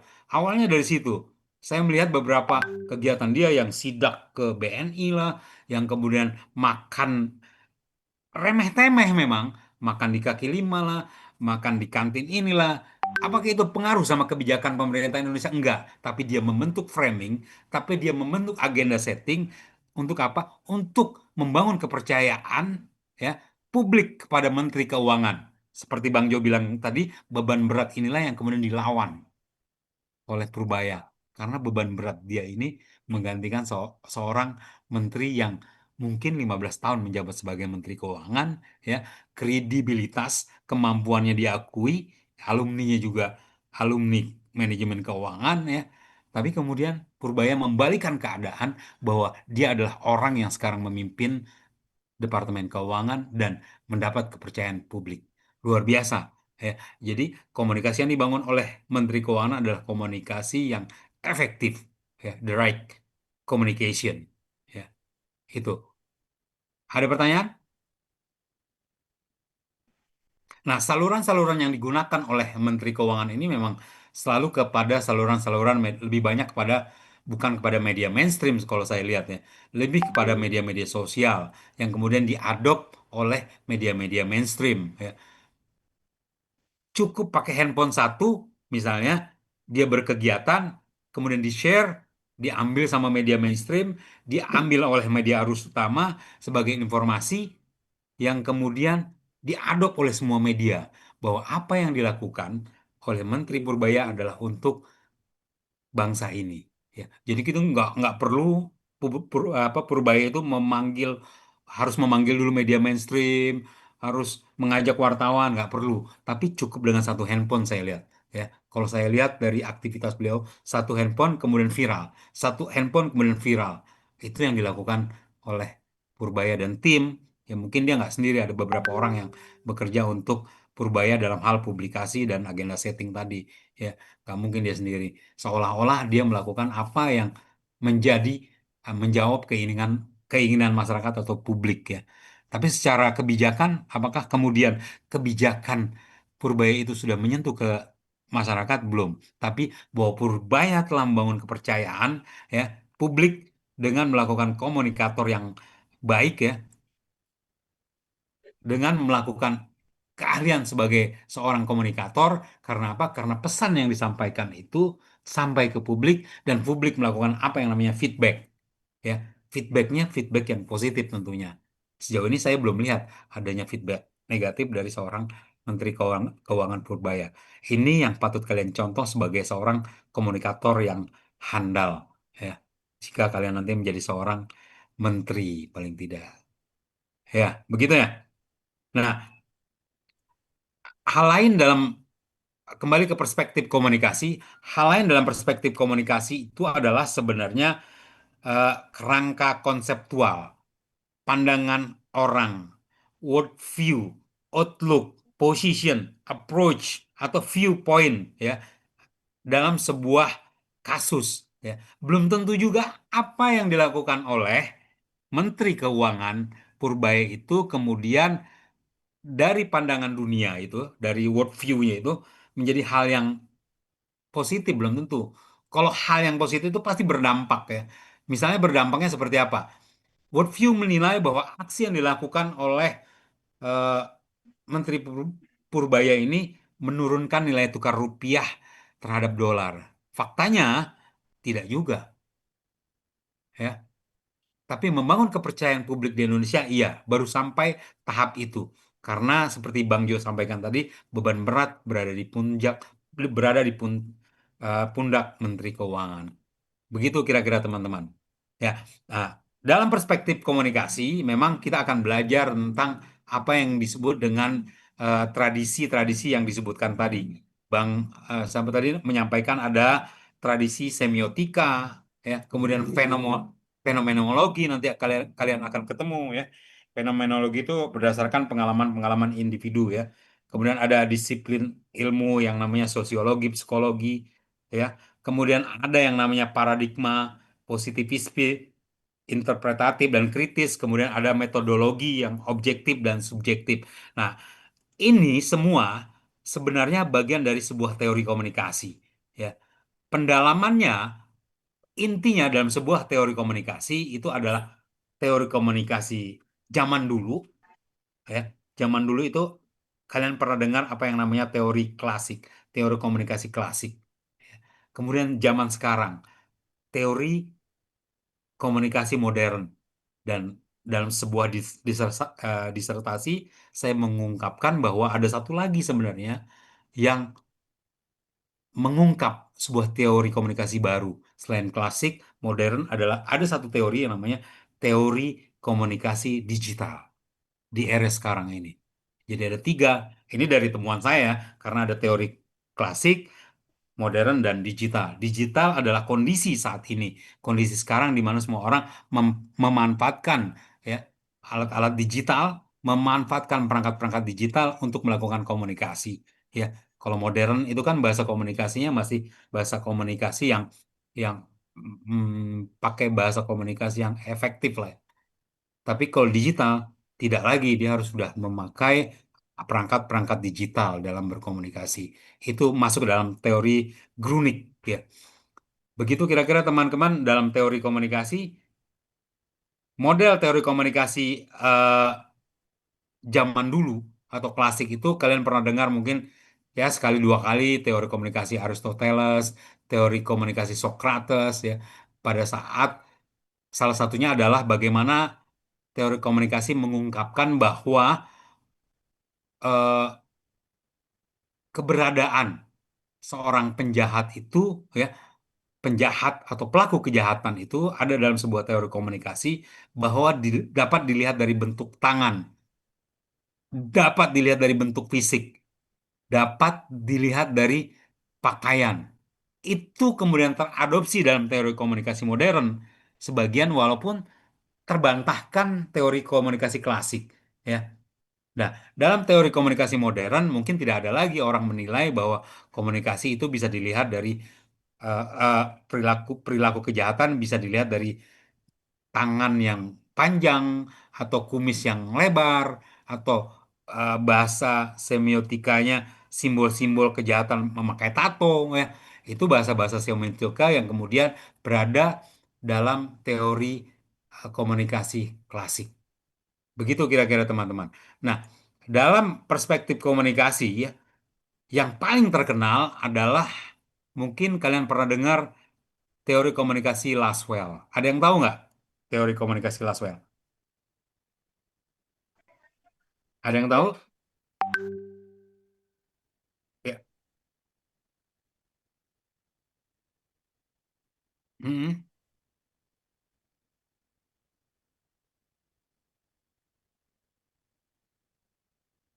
Hmm.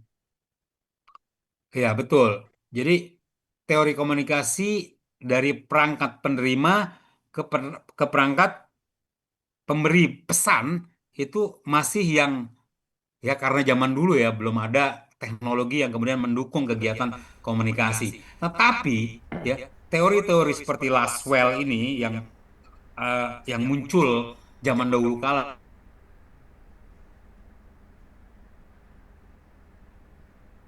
yang saya juga yang dia kemudian memakai 5W1H ya. Tapi teori-teori itu ya, teori 5W1H itu sampai sekarang itu masih dipakai. Ya. Saya juga nggak ngerti, belum ada temuan barukah tentang model komunikasi Laswell ini. 5W1H bagaimana orang bagaimana orang mengetahui siapa ya, bagaimana orang mengetahui where di mana, bagaimana orang kemudian mengetahui which bagaimana orang mengetahui why, bagaimana orang kemudian melakukan how, ya, bagaimana. Dan itu kemudian diadopsi dalam teori komunikasi dalam bahasa-bahasa jurnalistik, ya, dalam bahasa-bahasa media. 5W1H dan sampai sekarang itu belum ada temuan teori baru. Mungkin nanti setelah kalian tamat S2 ya, akan ada teori-teori pengembangan dari teori Laswell. Mungkin kalian akan menemukan 5W1H plus 1G plus 1I ya. Saya nggak tahu lagi itu. Ya. Tapi sampai sekarang belum ada temuan baru selain 5W1H. Pembelajarannya dari dulu ke dulu itu aja dalam teori komunikasi Laswell. Ya. Ada yang punya pendapat? Kenapa kemudian teori komunikasi itu tidak berjalan dengan baik dibanding dengan teori komunikasi klasik ya. Laswell ini bagian dari teori komunikasi klasik. Sekarang ini bagian dari teori komunikasi digital. Iya, betul Pak, izin. Setuju Pak. Jadi kalau menurut pemahaman saya sendiri, teori komunikasi digital itu lebih merupakan pengembangan atau adaptasi dari teori klasik seperti Laswell tersebut. Misalnya kayak fenomena yang baru muncul karena teknologi digital. Jadi bukan teori yang benar-benar baru dan atau terpisah total misalnya. Tapi saya belum tahu pasti juga sih Pak, apakah dalam penelitian atau temuan teori baru tersebut adalah sesuatu yang sudah betul-betul pure original. Mungkin bisa kita diskusikan lebih lanjut kali ya Pak ya. Ya, jadi ada teori nih. Teori komunikasi itu ada dua. Ya, tolong diingat baik-baik ya teman-teman ya. Teori klasik dan teori modern. Ya. Kemudian di era sekarang ya, muncul yang namanya teori komunikasi digital. Nah, ini belum ada penemunya sebenarnya. Ya, baru beberapa orang kemudian yang melakukan penelitian menghasilkan sebuah disertasi yang menyatakan bahwa ada yang namanya teori komunikasi digital. Tapi belum fenomena seperti teori klasik, seperti teori modern. Baru asumsi karena perkembangan teknologi itu digital. Ya. Baru asumsi. Digital itu kalau menurut kategori teori klasik dan modern itu masuk dalam teori komunikasi modern sebenarnya. Tapi orang digital ini kemudian membantah bahwa ini sebenarnya berbeda dengan teori komunikasi modern. Karena digital itu tentu lebih tinggi ilmunya, lebih high-tech ilmunya daripada teori komunikasi modern.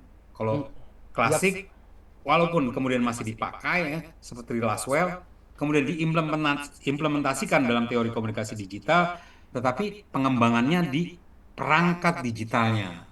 Iya Pak, Begitu izin. kira-kira teman-teman. Kalau kita lihat ya, mungkin munculnya teori komunikasi digital ini memang kategori barunya itu mungkin nggak bisa disamakan karakteristiknya mungkin ya Pak ya, berbeda dengan yang teori modern. Karena teori digital ini tidak bisa sepenuhnya juga dijelaskan dengan teori klasik atau modern, karena ada elemen baru seperti algoritma, big data, engagement.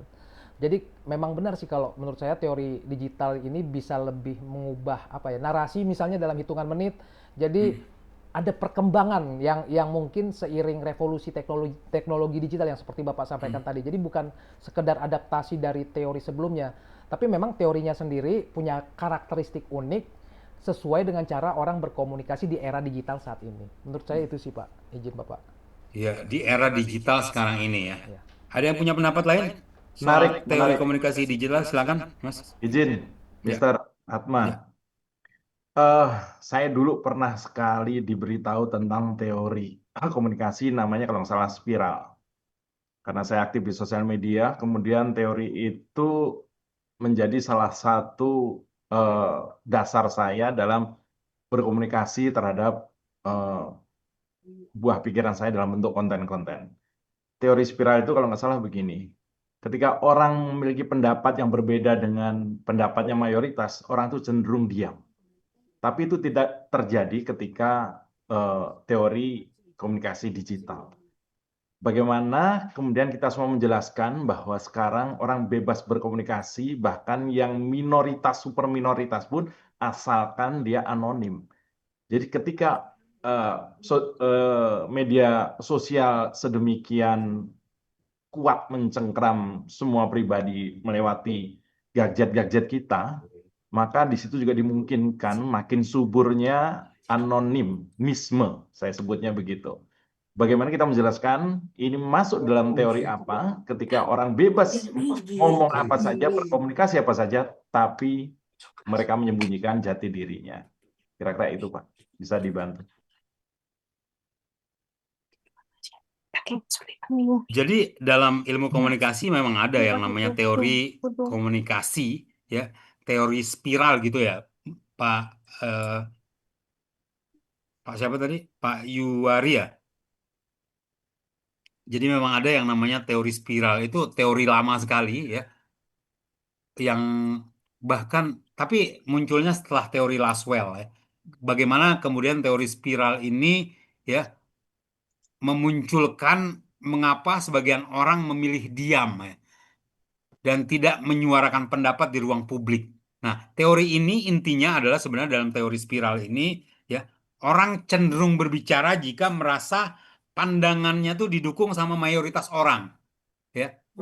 Quorum suaranya ya. Pendapatnya sama ya.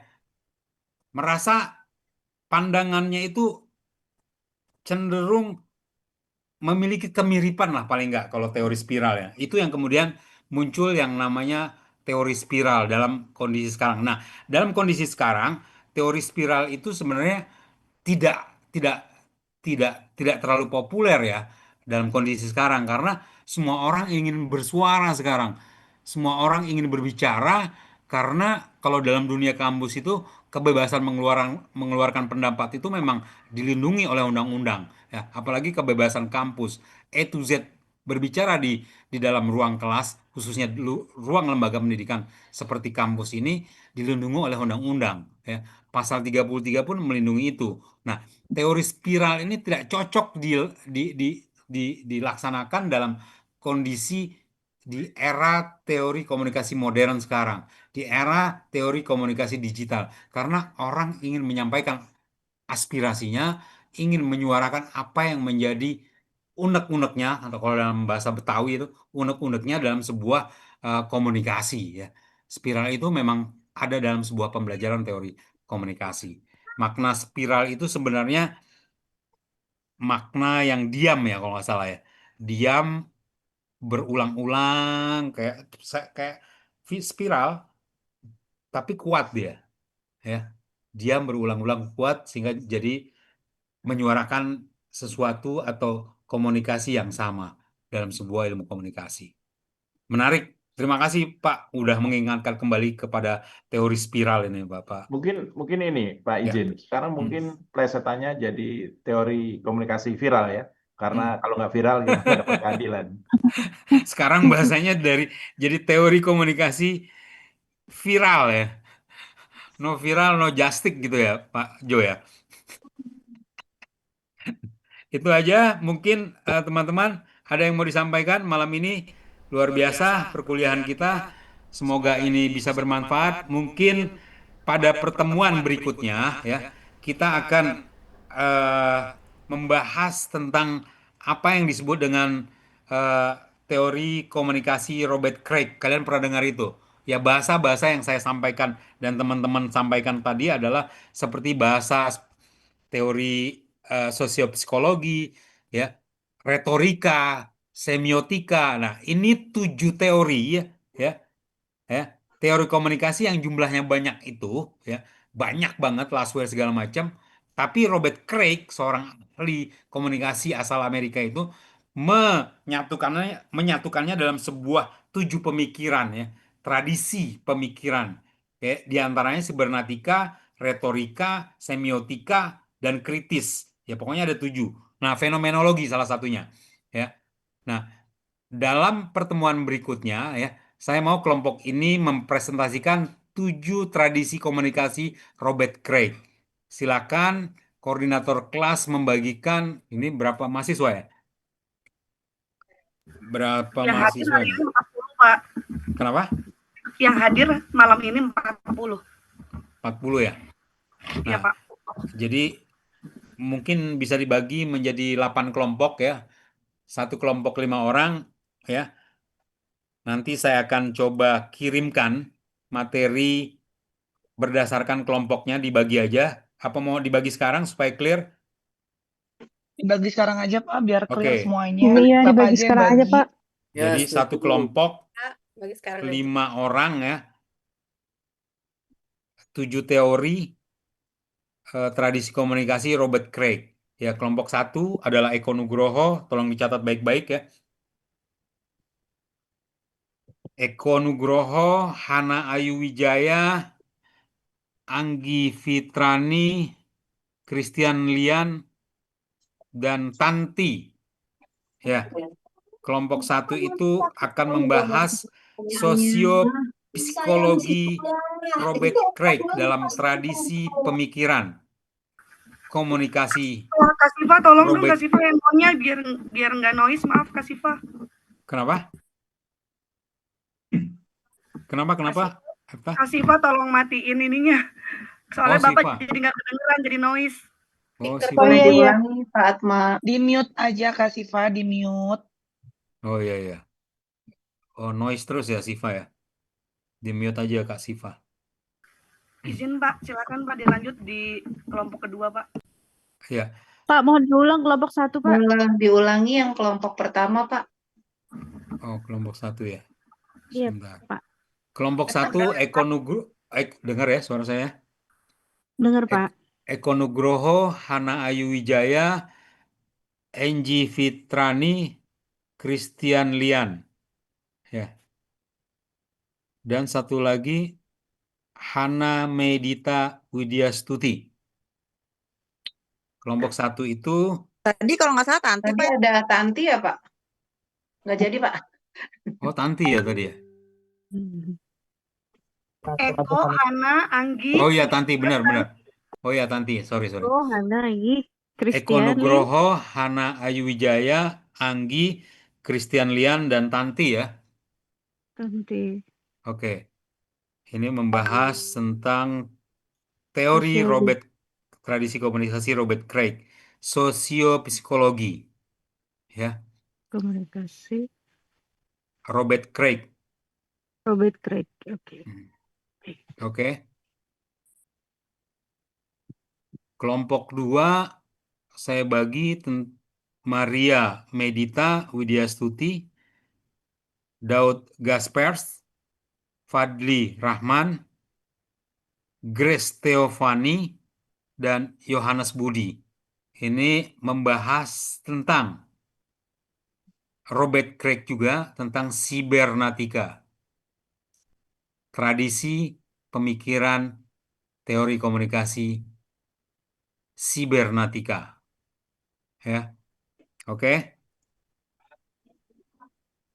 Kelompok 3 Bang Jo, Imanda, Putri, Anton Sugiarto, Faradia Winandari, dan Ariska. Ini membahas tentang retorika. Ya. Bapak izin, ini kelompok 3 6 orang. Kelompok 3 6 orang itu ya? Bang Jo, Imanda, Putri, Faradia, sama saya Pak, Ariska. Dan Pak Anton Sugiarto. Saya catat Iya. izin. Satu saya, Oh. kedua Ibu Imananda, ketiga Bu Putri, keempat Pak Anton Sugiarto, kelima Bu Faradia, keenam Bu Ariska. Oh, 6. Bang Jo, jangan Bu Ariska, kakak. Oh, Oh, baik. Saya nggak lihat, maaf. Udah nggak apa-apa, Pak. 6 orang. nggak apa-apa, nggak Aman, apa-apa, Pak, 6 aman. orang. Itu teori apa tuh, Retorika. Pak? Kalau ibu-ibu Retorika, nggak mau dipanggil retorika. Bu itu teori apa, Pak? Teori apa? Ibu-ibu yang nggak mau dipanggil Bu itu artinya? Eh, Coba itu. maaf, Teori Pak, apa saya itu? selalu, kan kita semuanya forever young. Oh iya. Forever ya. Iya, forever young. Seru Selalu yang itu. muda. Waduh, seru benar kelas ini ya. Bercanda ya Bu ya? Mbak. Eka, jangan. Kak. Maaf Kak. Sekarang kelompok 4 ya. Kelompok 4 itu Pak Yuari, Peter Juliano Tarigan, Efta Riana, Kartika Siti Hajar, dan Fahru Roji. Ya. Maaf Pak, Kartina Siti Hajar, Kartina Pak. Oh iya, Kartina Siti Hajar, maaf. Ya. Ini membahas soal semiotika Robert Craig. Oke. Kelompok 5, Nur Rohman, Susanti, Ahmad Rafali Garut. Ini dari Garut bener ini ya. Yo, betul. Pesantren mana nih Ahmad Rafali ini? Ya, Assalamualaikum Pak, izin Pak, saya Ahmad Rafa dari Garut, Jawa Barat. Saya dari Yayasan Al-Farisi Pak, Oh, Yayasan Al-Farisi ya. dari Ponpes Al-Farisi. Mohon maaf tadi saya bisa lanjut perkenalan karena lagi di perjalanan. Oh. Jadi ada mahasiswa Garut juga kemarin di semester lalu namanya Ustadz Hasnan. Alhamdulillah. Efta juga di Siap Pak. Garut, Pak. Oh, di Garut juga ya. Iya, Orang siap. Asgar semua ini. Kelompok 5 tadi ya. Iya betul. Kelompok 5 tadi siapa aja? Coba disebutin. Saya lupa jadinya. Nur Rohman, Susanti, Ahmad Rafali baru 3, Pak. Oh, baru 3 ya. Fahru Roji. Fahru Roji masuk sudah di 4. Ya, kelompok 4, Pak. Oh iya. Ahmad Rafali sudah ya. Nur Rahman, Susanti, dan Ahmad Rafali ya. Iya. Baru Oke. 3, Pak. Yulita Wida. Sama Alina Bur. Membahas tentang sosiokultural teori Robert Craig. Ya. Sosiokultural Robert Craig. Kelompok 5 itu ya. Iya, Pak. Siap Pak. Sekarang di kelompok 6 ada yang namanya Riana, ada yang namanya Raihan, ada yang namanya Ferdiaji Kurniawan, ada yang namanya Setiadi, ada yang namanya Nilam. Kelompok 6 ya. Iya, Pak. Ini analisis kritis Robert Craig. Ya. Analisis kritis Robert Craig. Oke.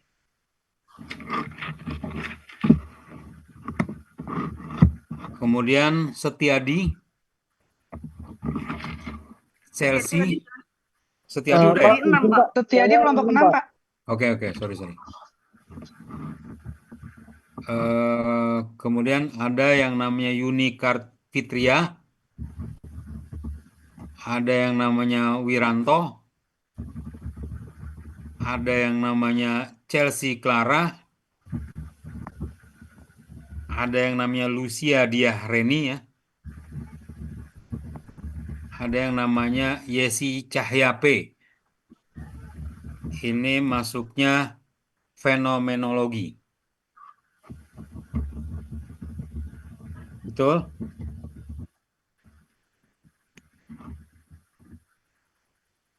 Ya, Pak.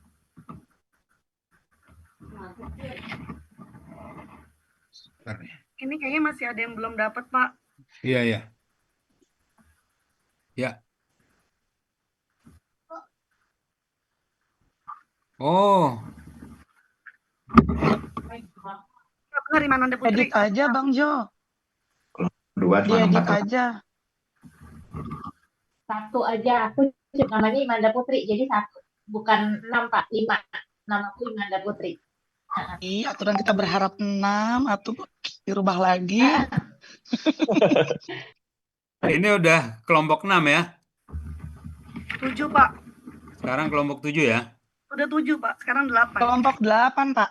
Terus sekarang kelompok 8. Ada yang namanya Pak Birul, kelompok 8 ya. Ada yang namanya Erna Liswan. Ada yang nama Kanifah. Ada yang pakai iPhone. Siapa? Siva. Nah, Siva ini diganti dulu namanya. Siva. Iya, Pak. Kok nggak diganti-ganti? Ada yang namanya Grace Teofani. Ya. Kelompok 8 itu. Pak. Ya. Kayaknya Grace Grace udah udah deh masuk Pak. kelompok Oh, Grace 2, udah ya? Pak. Iya. Oh, 2 kali. Ya, berarti Iya, tadi sampai Siva aja ya. Yang belum 4 siapa? dong Pak. Saya Pak, Eva Santi belum Pak. Nah, masuk Saya juga kelompok belum, 8 ya. Pak. Sama siapa? Saya juga belum, Pak. Satu-satu Oh, Kak. Eva Siap. Kumalasari. Satu oh. lagi Pak. Berarti ada yang 6 nih Pak, kelompok 8. Coba cek dulu kelompoknya ada namanya iPhone nggak? iPhone tuh Siva. Siva. Ya Allah. Oh Ya, iya, izin saya lupa juga saya. belum masuk kelompok, Pak. Apa? Siva, Pak. Oh ya. Jadi kelompok terakhir tadi siapa aja? Coba Siva. Hafal nggak? Pak Birul, Erna, Kanifa, Siva, dan Satu-satu Eva. dong. Satu-satu ngomongnya. Sok, Siapa sok, aja? mangga. Birul, Birul, Erna, Hanifah, Erna, Eva, Hanifah, dan Kumalasari. Banyak betul ya. Malasari. Oke, nggak apa-apa. Ini membahas teori spiral, ya. Teori spiral. Dan sisanya Fitriani ya. Fitriani, kemudian Hana Ayu, betul ya? Iya, Pak. Iya, betul, Pak. Saya belum masuk kelompok. Hana Ayu, siapa lagi yang belum? Hana Ayu tadi tuh bukan nomor 1 ya, ada Hana juga. Komalasari, bukan. Cek Komalasari, di grup, cek di grup. cek di grup. Saya Komalasari aja, Pak. Itu tadi di grupnya Eva Komalasari ya. Bukan Eva sendiri, Kumalasari Eva sendiri. Susanti itu, Eva Iya. Susanti. Ya nanti koordinator kelasnya Iya. tolong diatur lagi ya. Ya, baik Pak. Terakhir teori spiral dan yang terakhir adalah teori komunikasi digital. Yang kelompok 9 ya. Koordinatornya tolong dibantu, saya nggak terlalu hafal sama namanya. Saya berusaha menghafalin, kalau online-nya agak susah ya. Betul, Pak. Kak Jadi Efta, Bapak izin boleh disebutin lagi nggak kelompok 9? Kak Efta, silakan Kak Efta disebut kelompok 9. Nah, ini tadi Bapak yang di terakhir ya, yang di kelompok 8 itu kan Birul, Erna, Hanifah, Siva. Di kelompok 9 itu Eva, Kumalasari, sama Fitriani, itu baru bertiga, Pak. Ya nggak apa-apa, bertiga juga nggak apa-apa, bisa lah yang penting ya. Oke. Berarti kelompok 8 itu ada Tadi izin 4, kelompok kelompok 9 9 ada 3. Satu-satu 3 ngomongnya, orang. satu-satu ngomongnya ini online nih. Pusing kepala Bapak. Sesekali Bapak, mohon Pak, maaf, itu tadi yang pertemuan kelompok pertama 9 bikin pusing Pak. terakhir, yang bertiga itu ininya komunikasi Teori digital ya, Pak. komunikasi Apa digital. sih, Pak? Nggak kedengeran tadi. Teori Teori komunikasi digital ya? Ya, teori komunikasi digital yang 9 ya. Yang 8 teori komunikasi spiral. Begitu ya. Ya. Nah, pembahasannya ya. Misalnya saya contohkan misalnya nih ya. Pembahasan dari teori Crick tadi ya, soal kritis misalnya, itu nanti menjelaskan makna kritis dan peran komunikasi dalam menciptakan atau mempertahankan kekuasaan atau kontrol. Ya. Contohnya apa? Misalnya kekuasaannya Presiden Nepal misalnya ya. Contohnya seperti itu. Bentuknya PPT, ya. Jika diperlukan lagi, maka tampilkan juga video. Nah, misalnya dalam siapa tadi teori retorika ya. Retorika sampai retorika. Lupa ya retorika. Siapa tadi kelompok berapa? Koordinator? Bang Jo, Bang Jo. Nah, Ya. Bang Blok 3. Ali Nabur belum dapat tuh masuk kelompok 9 ya. Ali Nabur. Ali Nabur sama saya, Pak, sama di kelompok 5. Oke. Bapak izin Faradiba itu di kelompok berapa ya tadi ya?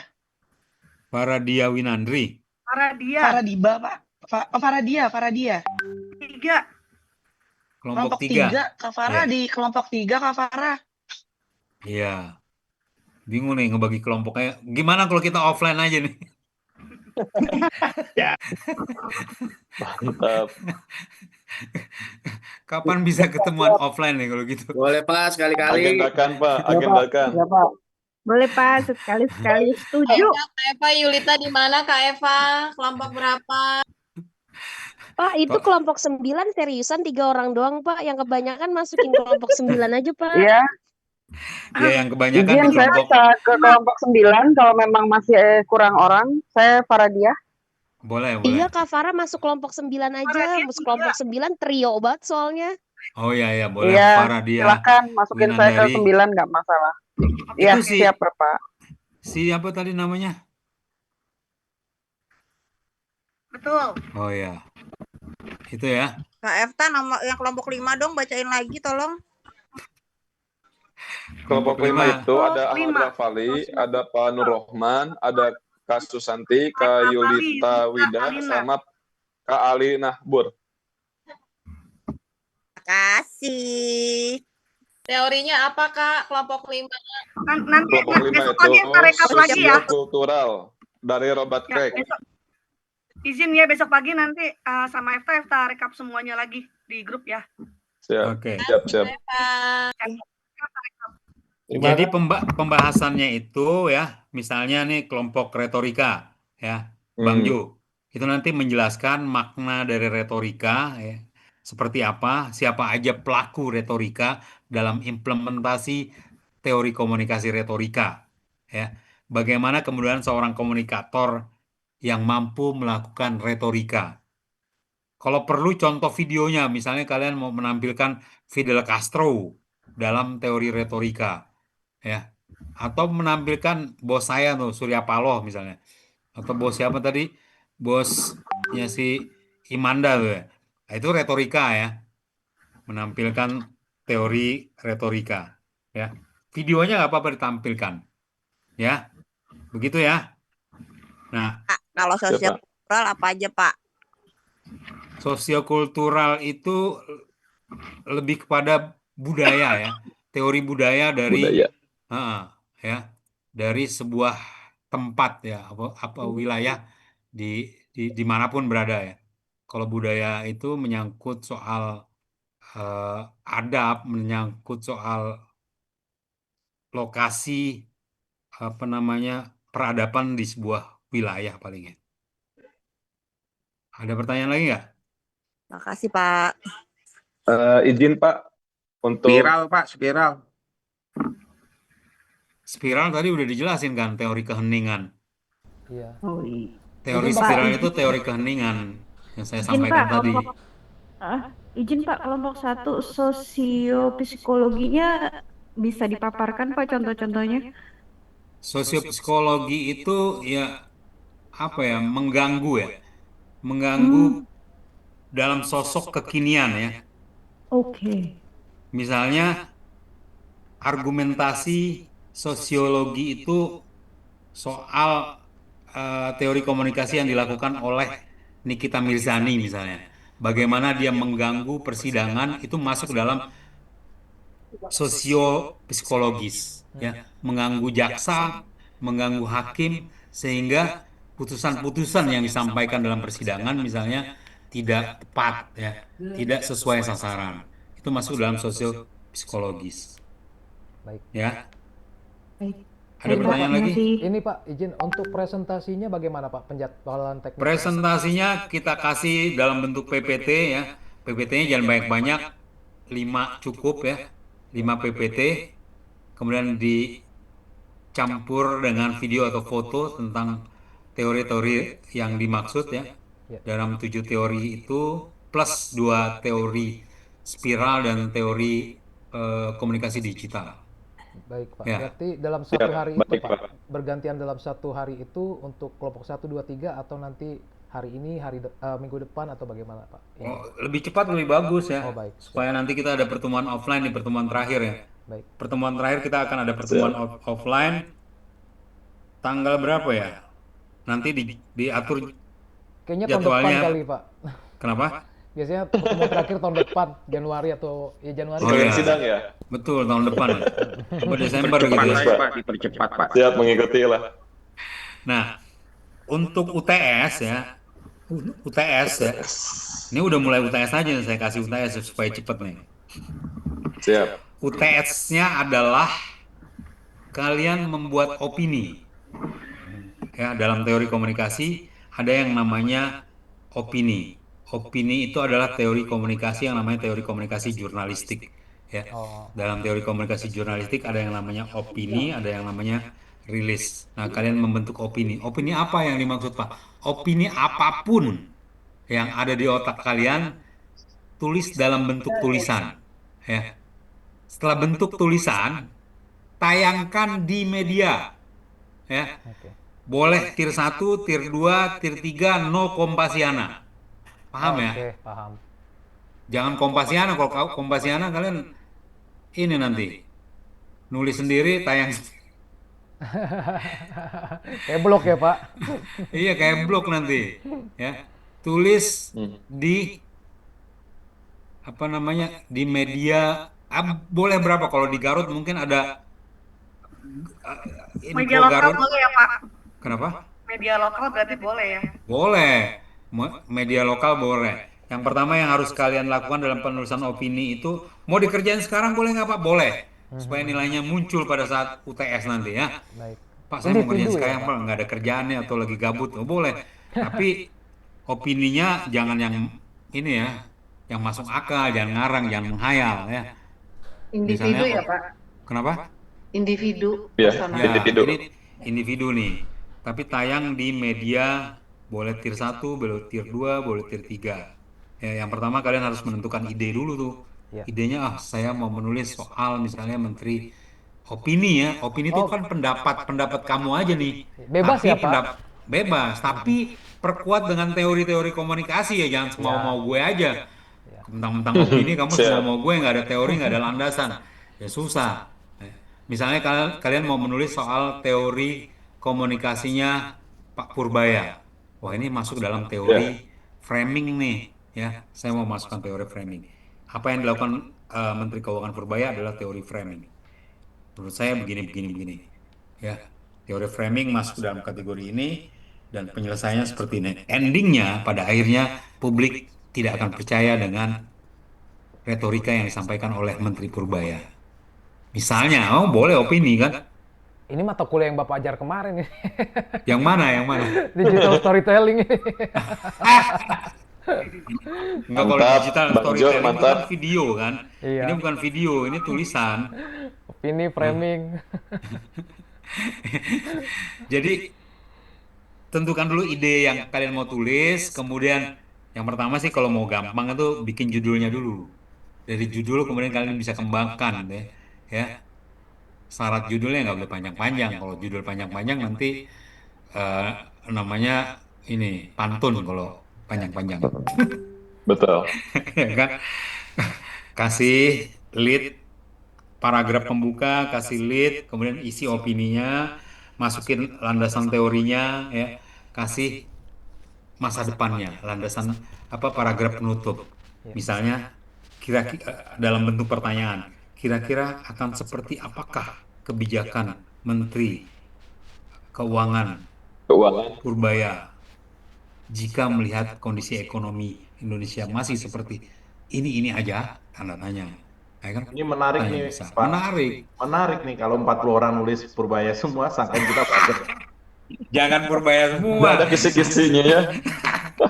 Ini tulisan kalian nih tayang loh di media dan harus dipertanggungjawabkan. Makanya lengkapi bahwa title kalian misalnya ya, misalnya Jonathan Mahasiswa pasca Ronald sarjana. Roma Rulian, mahasiswa S2 pasca sarjana interstudi. Nah, itu titlenya harus seperti itu ya. Aman. Ya. Gimana Siap, caranya Bapak. supaya tayang di media loh? Tayang di media, tanya sama siapa ahli media tadi, Mbak siapa?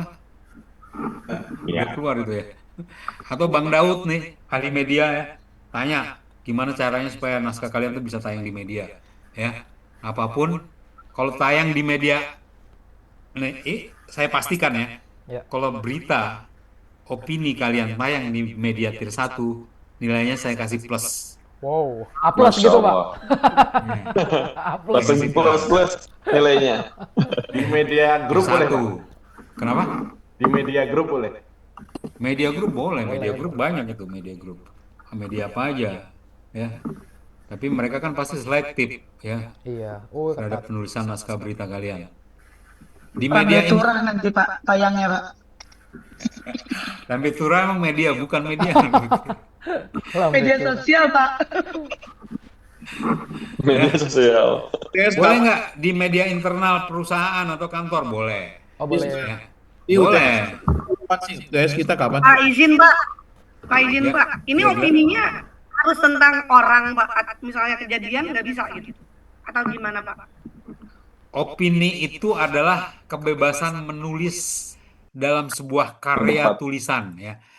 Boleh kalau kejadian tuh masuknya dalam sport news. Kemudian kalian menganalisa kejadian itu misalnya nih, misalnya kalian menulis opini soal pesawat jatuh ya. Jangan sampai sih pesawat jatuh. Lion Air jatuh. 5 tahun pasca jatuhnya pesawat Lion Air di Karawang. Ada apa di balik peristiwa ini ya? Itu kan opini jadinya kan. Opini itu peristiwa yang pernah terjadi ya. Kemudian kalian analisis ya. Itu opini ya. Siapapun bisa menyampaikan pendapat, siapapun bisa menyampaikan gagasan, siapapun boleh berargumen tentang apa yang kalian tulis dengan pola pikir kalian, dengan analisis kalian, tapi dukung dengan analisa teori komunikasi. Pakemnya di situ ya. Jangan jadi nulisnya jangan menghayal ya. Jangan ngawur. Semua mau jangan mengarang.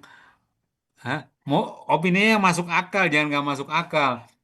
Misalnya yang nggak masuk akal gini, saya ingin terbang ke bulan, saya harus punya sayap. Nggak masuk akal. Ini nggak masuk akal. Opini apa ini? Nggak masuk akal. Orang nggak berpikir kritis kalau kayak gitu. Ya. Nah, saya ingin pendidikan di Indonesia maju misalnya, ya harus dibangun banyak 1.000 sekolah kalau perlu, pendidikan gratis, ya, atau biaya sekolah ditiadakan, uang sekolah ditiadakan, itu baru pendidikan Indonesia yang maju. Paham sampai sini? Baru udah mau UAS aja.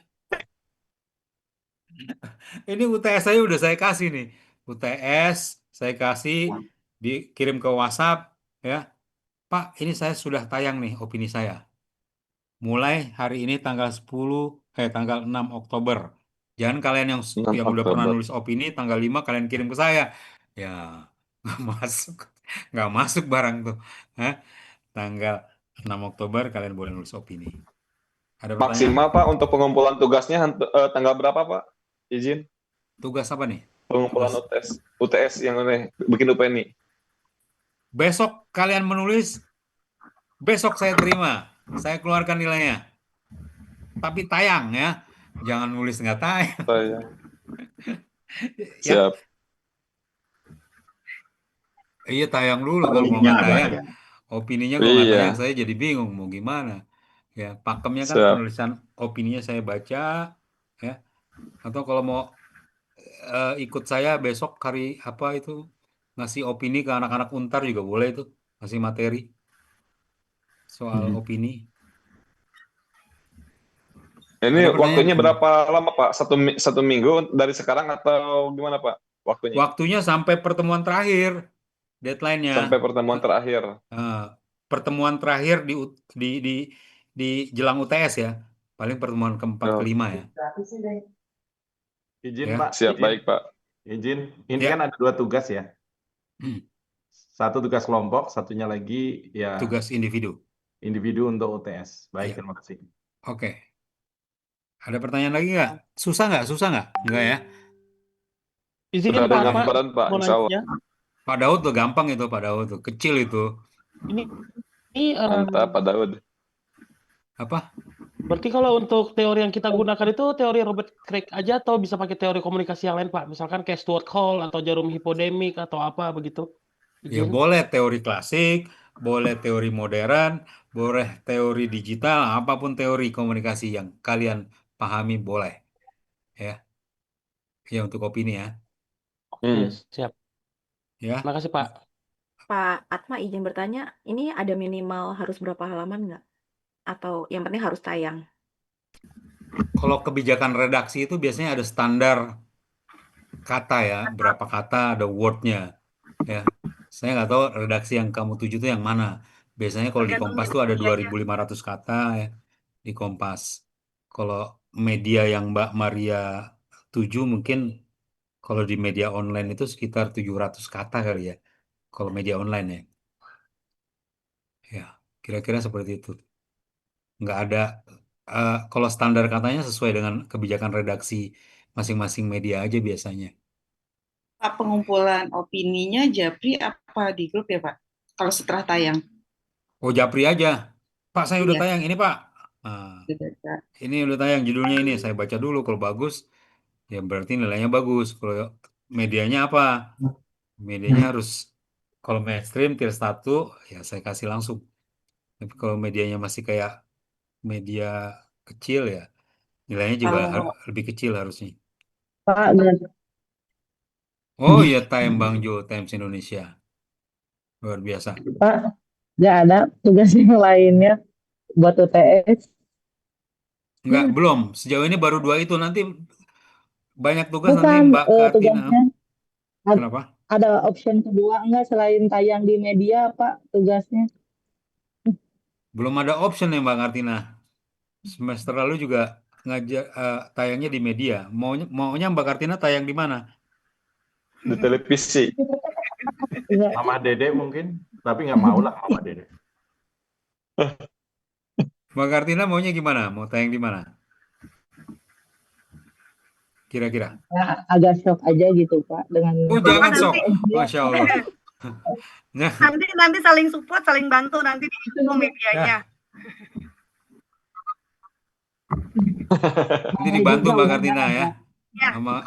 Sama Mbak koordinatornya ya. Yang penting tulisannya dulu aja, dibuat opininya, landasan teorinya ada, faktanya ada ya, informasinya bagus, dibikin aja narasinya. Begitu Mbak Kartina ya. Jangan shock-shock. Ada lagi nggak pertanyaan? Iya, Pak, makasih. Ya, sama-sama Mbak Kartina.